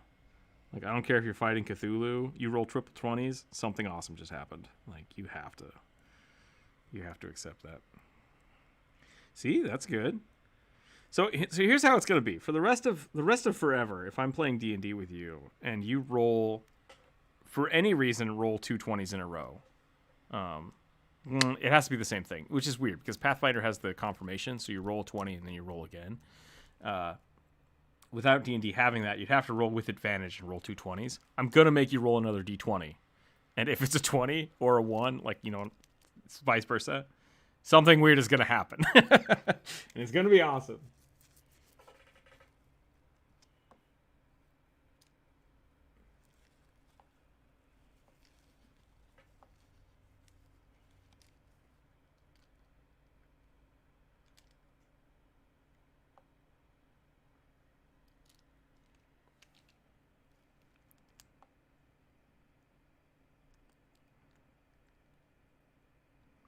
Yeah, that's a little weird.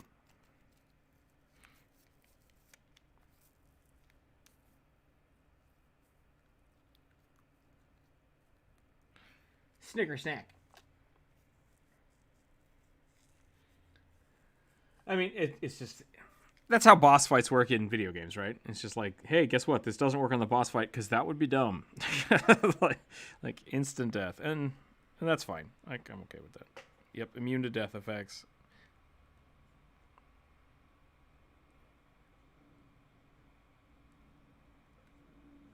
Yep. So, yep. And because of that, it's not really worth talking about the fact that you have vorpal swords because it's ridiculous. Like, that's the whole point. You're playing super hyper fantasy. Yeah, adamantine vorpal swords. I mean,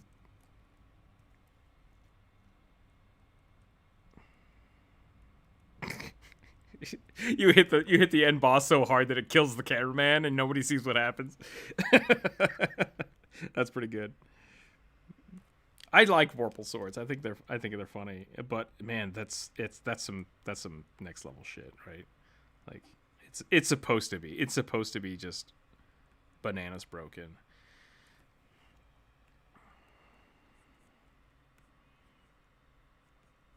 I don't know what the Black Razor is. I know the Blood Razor. The Blood Razor is really funny. It paralyzes people. Kevin uses that all the time.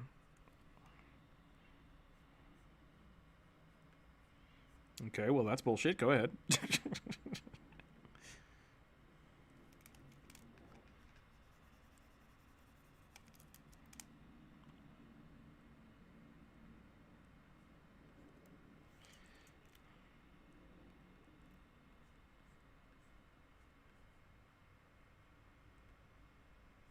Oh, that's cool.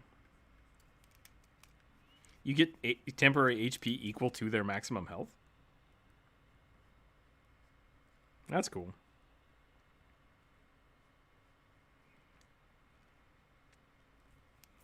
That's awesome. That's pretty cool. I like that idea. Yeah. Yeah, I'm pretty sure that's based off of a Pathfinder sword. Yeah.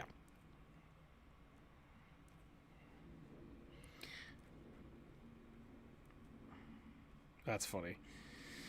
Okay, there's my pug. Pug-it-in. Here's my Pug-it-in. He's a little chunker. What happened to this poor pug? He is wearing a very scooshy set of armor. That's what happened. He's ready for combat. Yeah, the onion armor. So funny. All right, what do we got left? We got a rabbit folk. We got to draw sexy rabbit folk. As per Burning's request.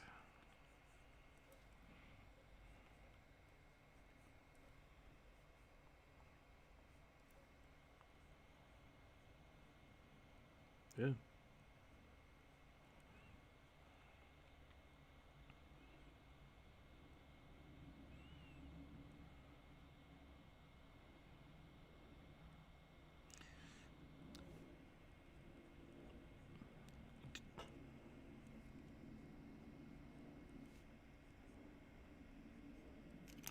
Oh, they don't have ears.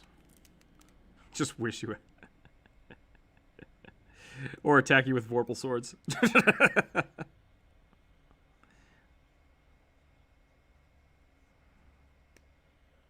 Stop. We're done. This conversation has ended. This is moving right into a fight me thing, and we're good.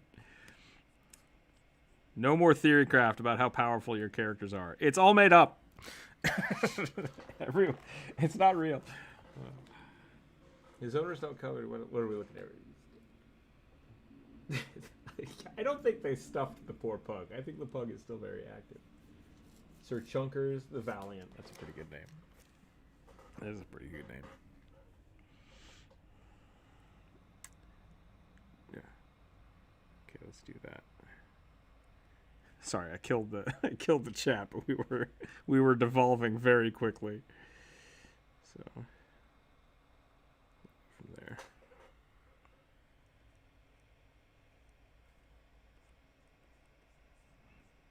Is this for the trash paladin?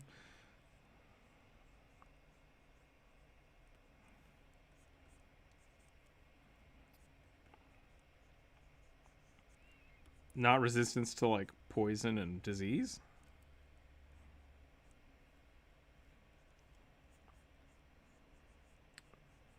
Oh, do paladins get that earlier, don't they? Shoot.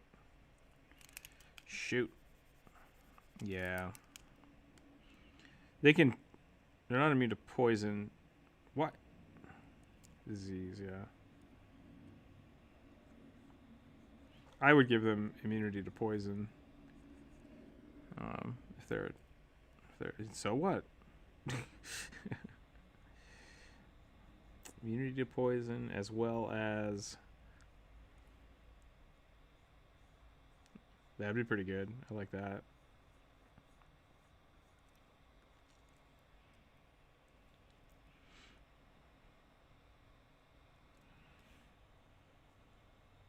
Oh my goodness. I was watching sorry, you just said Kalimon. It reminded me of this. I was watching the new DuckTales. And they were having a whole episode that was basically in the background Indiana Jones. Raiders of the Lost Ark was happening. And I was just like, or not Raiders of the Lost Ark, I'm sorry, Temple of Doom. Like, and they put somebody in one of the cages and then lifted him into the air, continued with the scene, and came back, and the cage was empty. And it was just like, they just killed that guy off screen. And I was just like, what is happening? What is happening here? It's just like, geez, Disney, like, chill out. Take a chill pill. I don't remember what these bunny folk look like from Final Fantasy. I think I need... Yeah, they do have the jacked up feet, which I'm not going to draw. But, like, I can't remember what exactly they do look like. Not in this game. Yeah, when they're on the rabbit.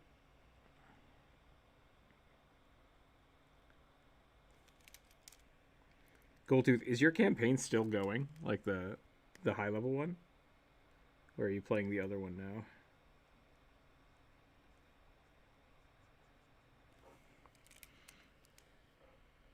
now? Uh-oh.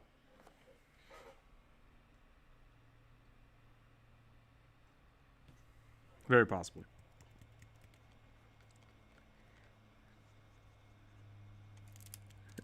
We'll have to wait. We'll have to wait and see.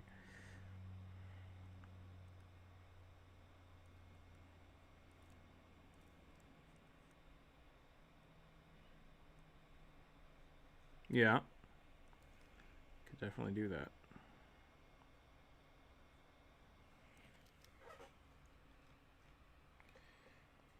Yeah, I think it is weird that the Monkey King is a giant gorilla.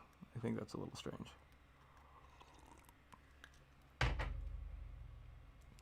Is it, though? I would look that up. Okay. Oh, okay. But they're the king of the Vinaras, which is super weird. Like, I don't get that. Yeah. Well, they're not like the king of the... Monarchy City of Earth was one expansion close to the gorilla.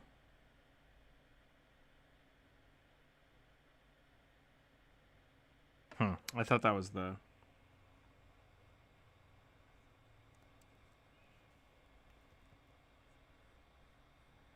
It's pretty good.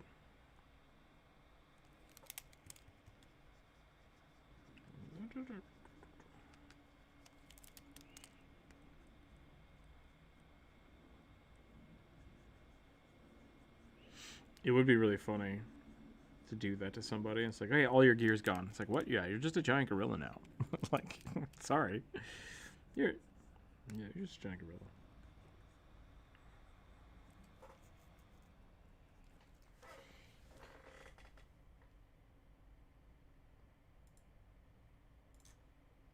But magically awakened and sentient doesn't mean the same thing. Like, it doesn't mean the same as like keeping your stats.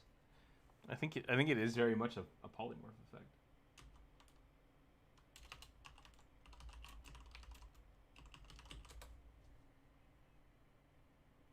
Correct. Yeah. That would make sense.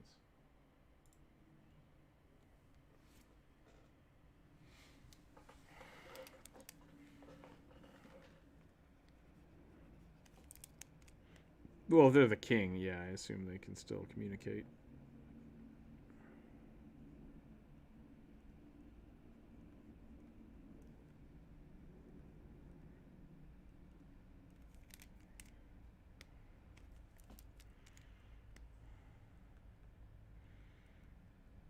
That would be really funny if the cult leader of a giant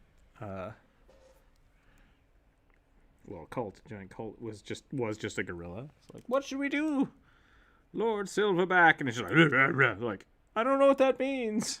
The adventurers are here. Ah.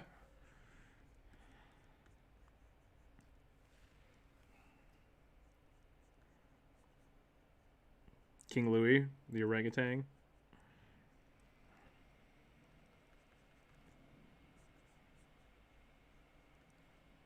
Oh yeah, orangutans are terrifying to begin with, but make one giant. A dire orangutan would be really scary.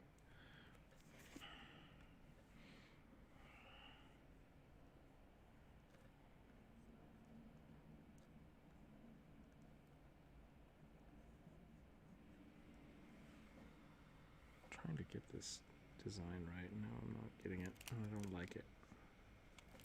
It's supposed to be like over, and then loop. Yeah. There we go. That's better.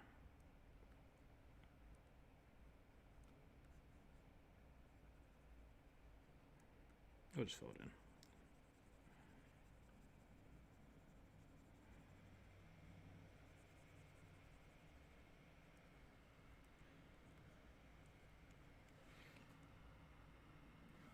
They have like rounder noses. That could be my problem here. Because they look like bunnies. He's a bunny. Ace Goldtooth, I'm sorry for yelling at you.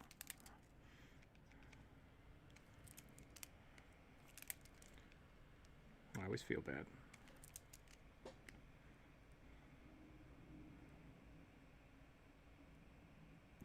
Someone has to mediate the chat. It's weird because it only ever happens on YouTube. Is the problem?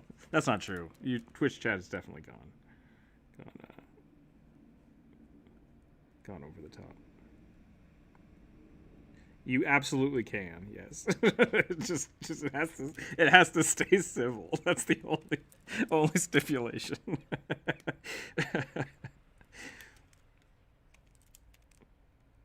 Yes. Okay, vampire kobolds is still an idea that I think is really funny.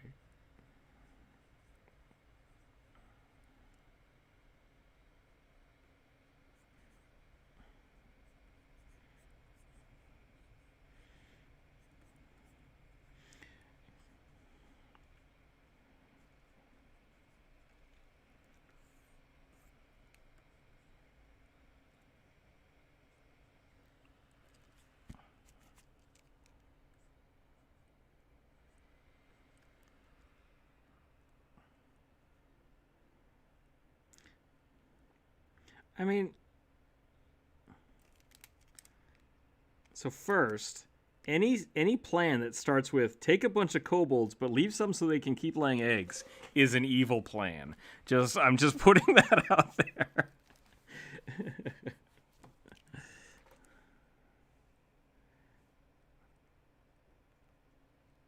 Oh, that's interesting. Yeah, like I guess it depends on the template you're using for vampires, right? Like, do you automatically gain the ability to polymorph into a bat?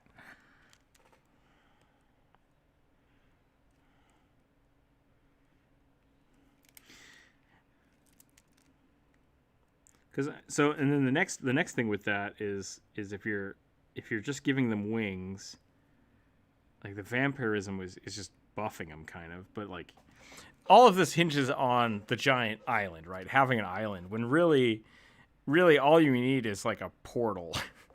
And so I'm just like, the island itself is such a weird, it's a troop carrier. That's all it is. But I feel like as soon as an island starts slowly floating towards a city, they would have a response for that. Just like, oh, hey, there's a mountain coming towards us.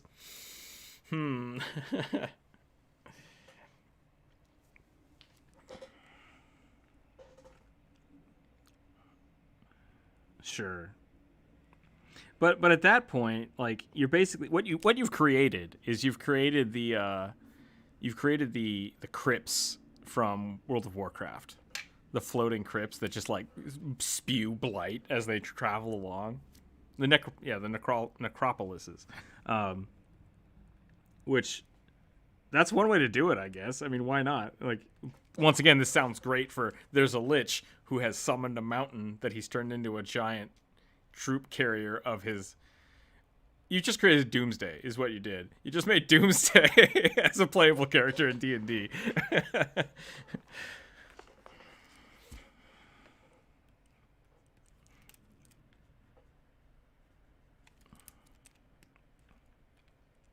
Yeah. No one's gonna be like, hey, that mountain's getting really close. I'm sure they're fine. They're probably just bringing us like a 6-pack of beer. It's like, no, that cute rabbit foot. Thank you. Hey, the neighboring city is coming over to greet us. We'll be fine.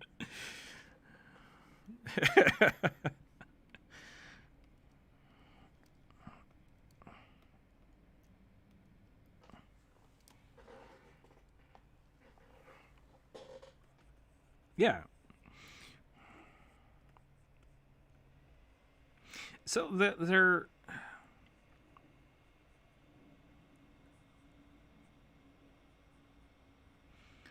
Yeah, I think having the floating city is super powerful, and that's why in old D&D, like, that was the epitome of magic. It's like the wizards are just like, oh, we'll just make the city float.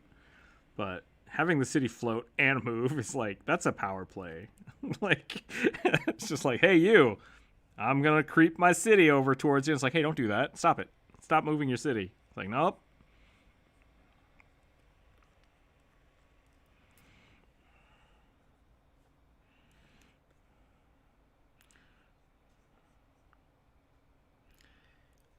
Evil. That's an evil thought. That is definitely an evil thought. You are very good at making Bond villains for D&D games. I expect you to die. Go, my kobold minions. Destroy everything.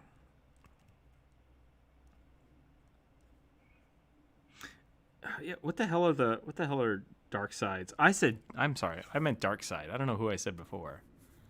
I said Doomsday. I meant dark side.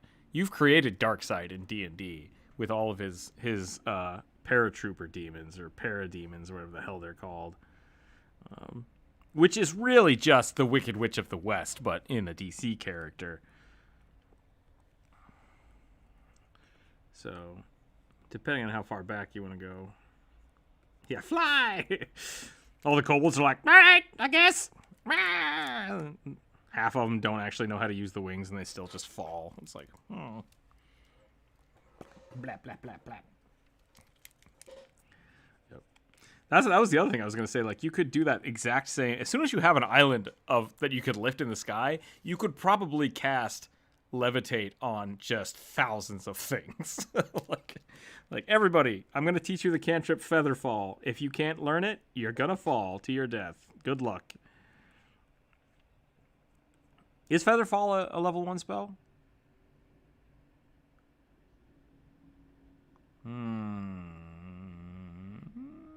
All right.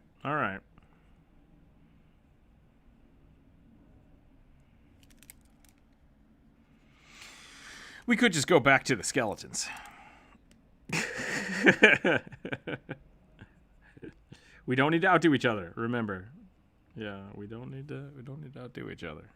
Just remember, I will turn this car around so fast. What is this, a cleric? Total cleric? All right, let's do this.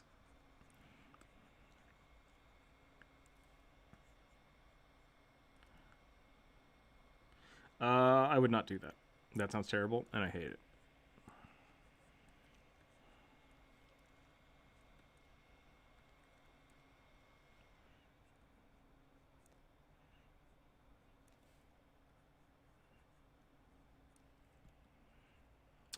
I hate it. I hate it with a passion.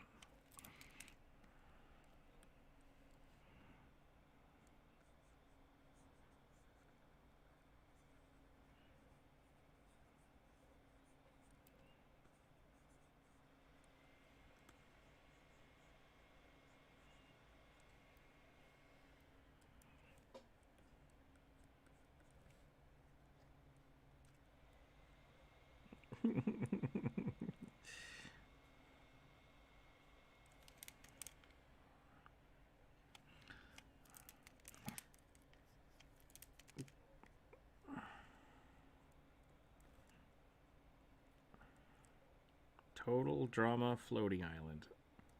Boo earns is all I have to say about that. Boo earns. I feel like I've drawn this weirdly, but I don't care. Oh my god, Corvus, what is that? Is that like a... What am I...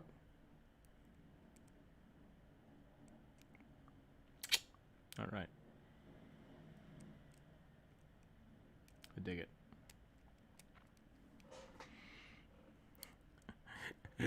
What alignment is it? It's wet. That's what alignment is. It's an underwater creature.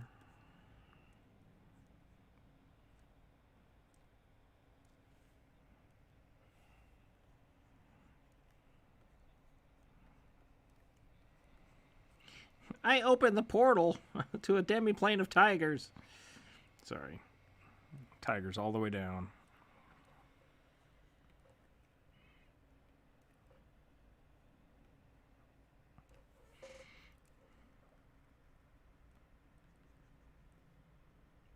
Tigers all the way down. Coral cabbage.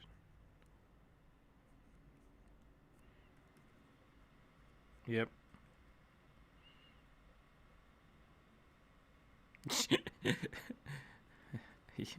that has happened to me in a real game. That has happened. Yep. They opened a door to a tiger plane and kicked a guy into it, and that was it. They didn't check. They didn't care. They just opened the door, kicked the guy in, closed the portal, assumed the tigers dealt with him. It was like, campaign over. Great job. My alignment is wet. What does that mean? It means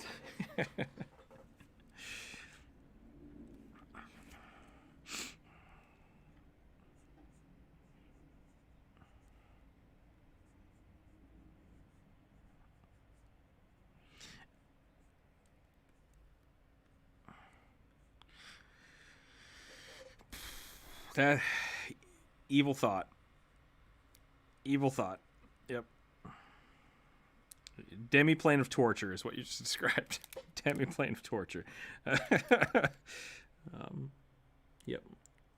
And no, they this thematically worked. Like the guy that did this is someone I went to college with, but he was a tiger druid, and it was like, that's weirdly specific, and somehow DM, it was a 3.5, by the way. 3.5 is all kinds of messed up.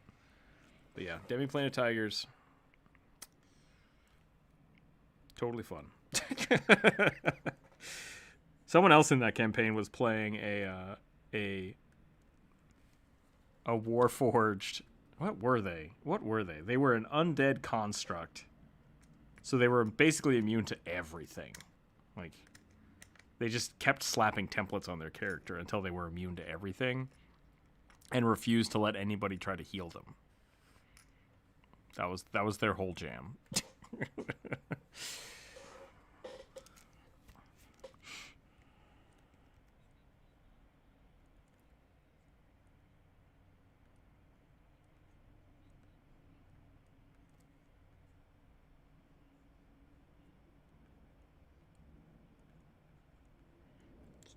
Sure, but I don't appreciate that. Is that the Ooblex? Is that the Ooblex thing? Are they actually supposed to be aliens?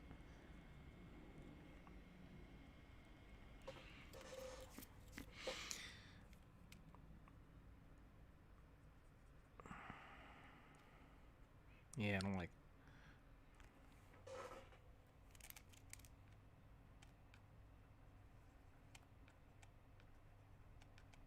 Death and destruction wherever they go. I mean, the weird, the GIF exists, so that's a thing.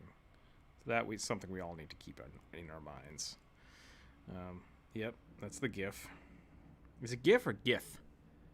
I think the GIF are something different. Yeah, the GIF is the hippos, and then the GIF Yankee are... Yeah. Very different things. Alright. There will only be one. Yeah,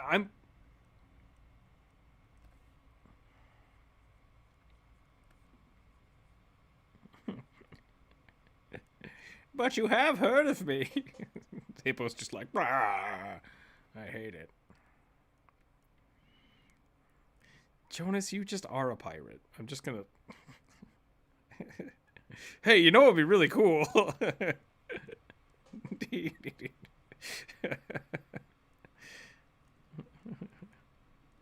Fair enough. Did you,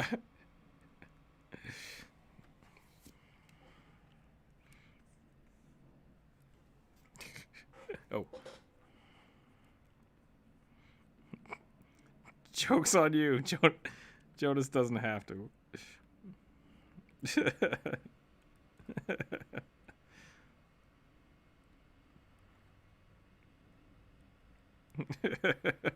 You wouldn't download a car, would you? Absolutely, if I could. Can I? Can I do that? Can I 3D print a car?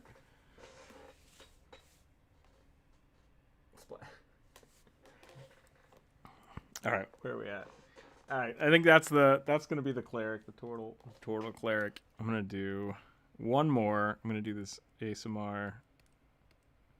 Uh-oh.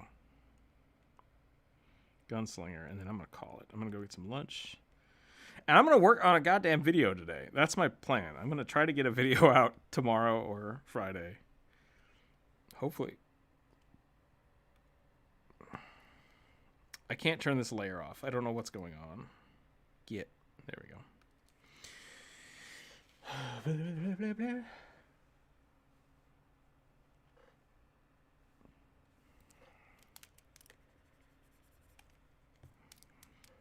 AoE style, yeah, I would. Just corrupt the ground around the paladin, just...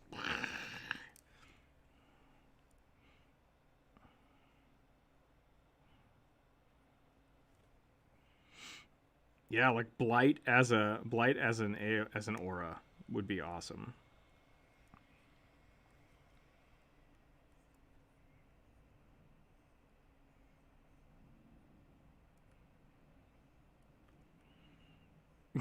Just a death aura, a 10-foot death aura. That would be pretty great.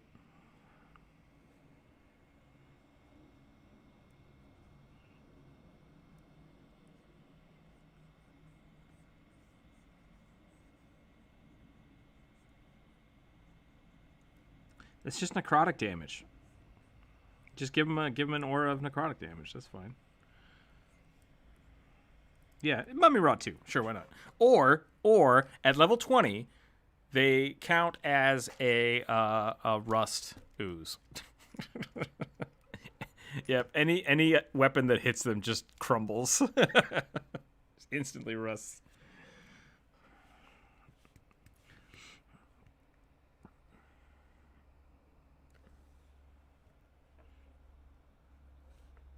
Yep.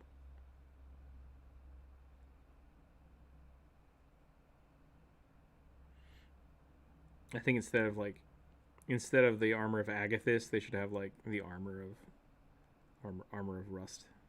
Yep. Rustithis.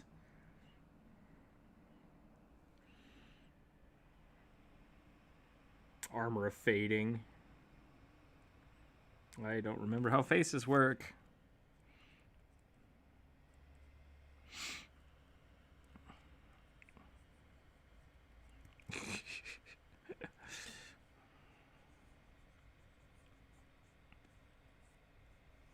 Armor of rusty nail boot. It's like, what? Touch me, I dare you. Ah, my foot!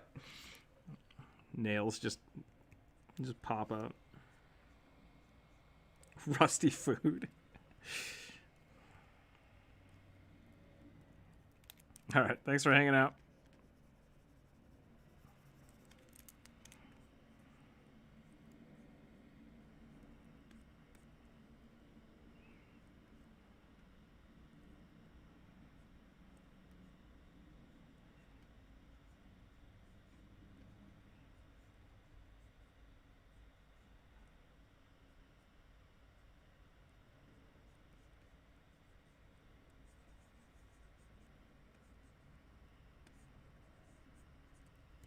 I didn't want to belittle it because Kevin's brother is playing a trash paladin right now. It's not anything like this at all. But his character just like basically just loves to wallow in filth. Yeah, it's pretty funny. But I didn't want to bring that up because I like where he's going with the Plague Paladin. Oaths of capitalism? Is that what you just said? That's pretty funny. I love the idea of a trash paladin, and I think there's a lot of different ways to do it. I think it's great.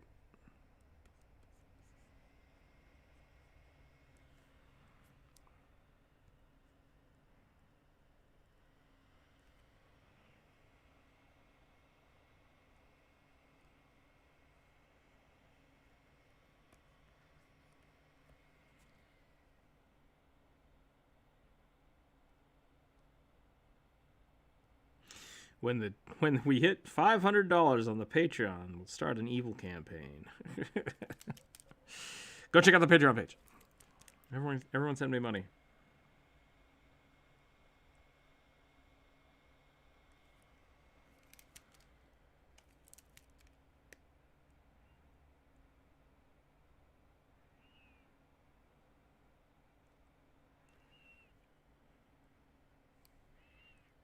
Hashtag Patreon.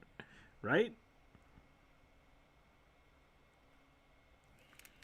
I'm so sad that none of the YouTube or the Twitch information stuff works. Makes me sad.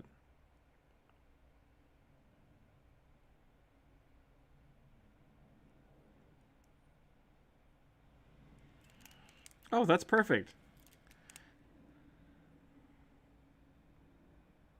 See, you should do that, but Rust for the other one. Why can't I draw faces?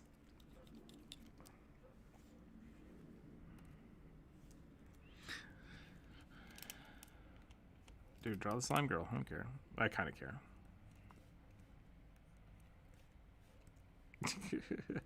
YouTube's just like, hey, none of that. It's like, ah.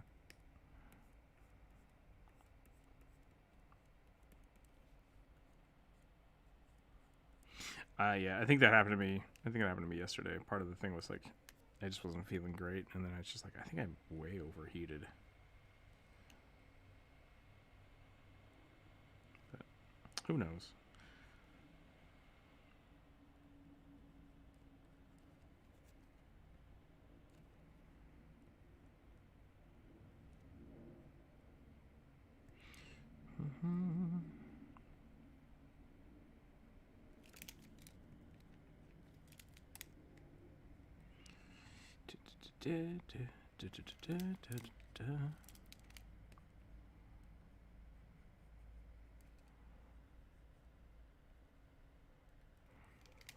Yep.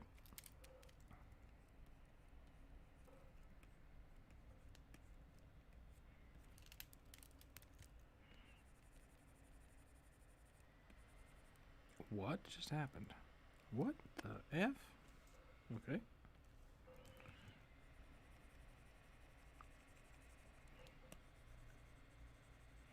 Telling you. Dark side. Dark side. Dark side paladin. It would work really well.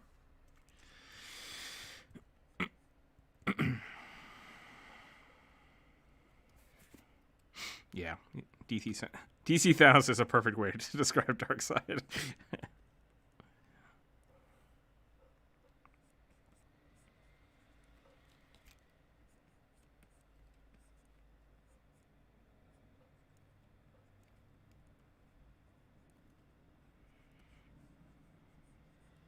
How did your level 1 game go?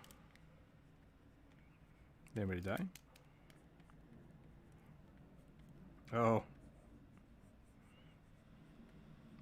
That's good.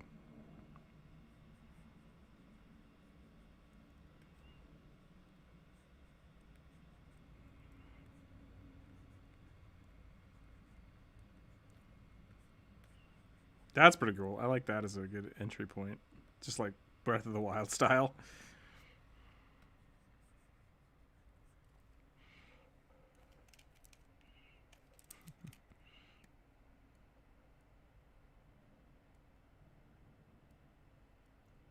Very cool.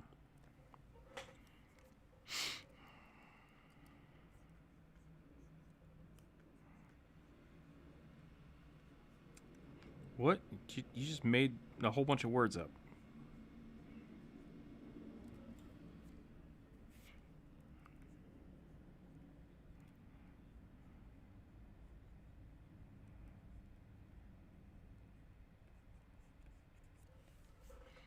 Yeah, I don't like that.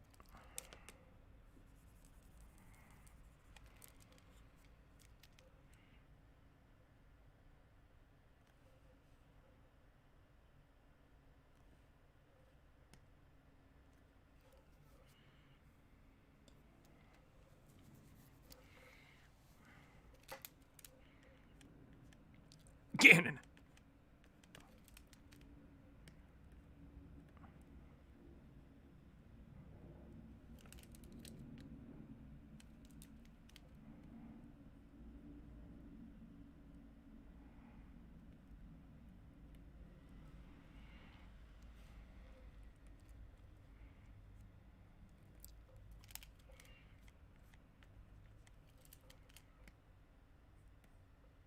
Sounds pretty good.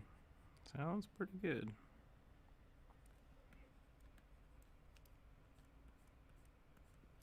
We'll find out, I guess.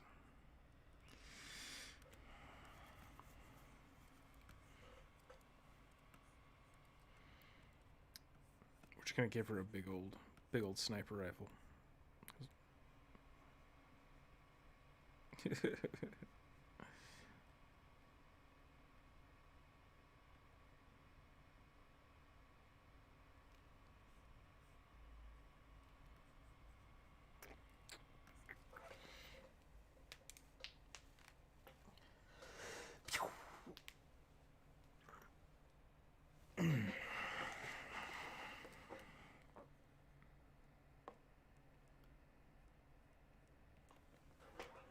Nice.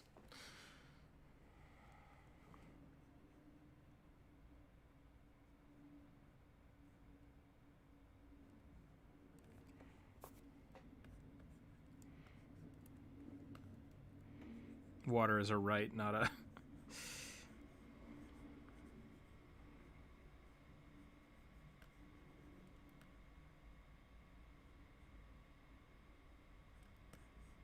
That could be a cool...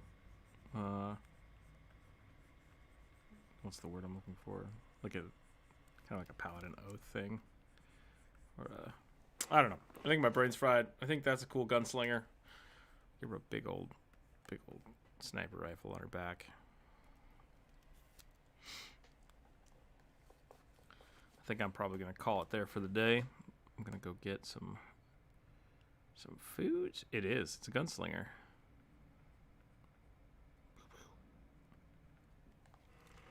Yeah. I can make it a magic gun.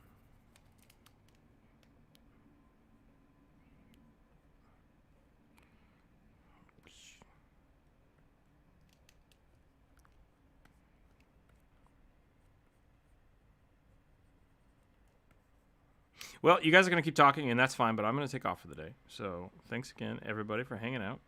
Well, I mean, you guys can keep talking if you want, but I'm just going to end the stream. So thanks again for watching. Tomorrow is going to be a regular work day. Friday, I think we're going to play the blue team again. So that's going to be a little different. So I might do the free draw later in the afternoon on Twitch or on YouTube again. I'm not sure. We'll see what happens. But thanks, everybody, for watching. Thanks, everybody, for hanging out. I hope you got your character drawn today. I hope you enjoyed those. Jonas, thanks again for drawing with me today. That's always fun. I enjoy that. Yeah, drop them in the Discord and draw. I'll put a copy of all those in there. Stay happy, stay healthy. Check out the Patreon page, and we'll catch you next time. Thanks again, everybody. Bye.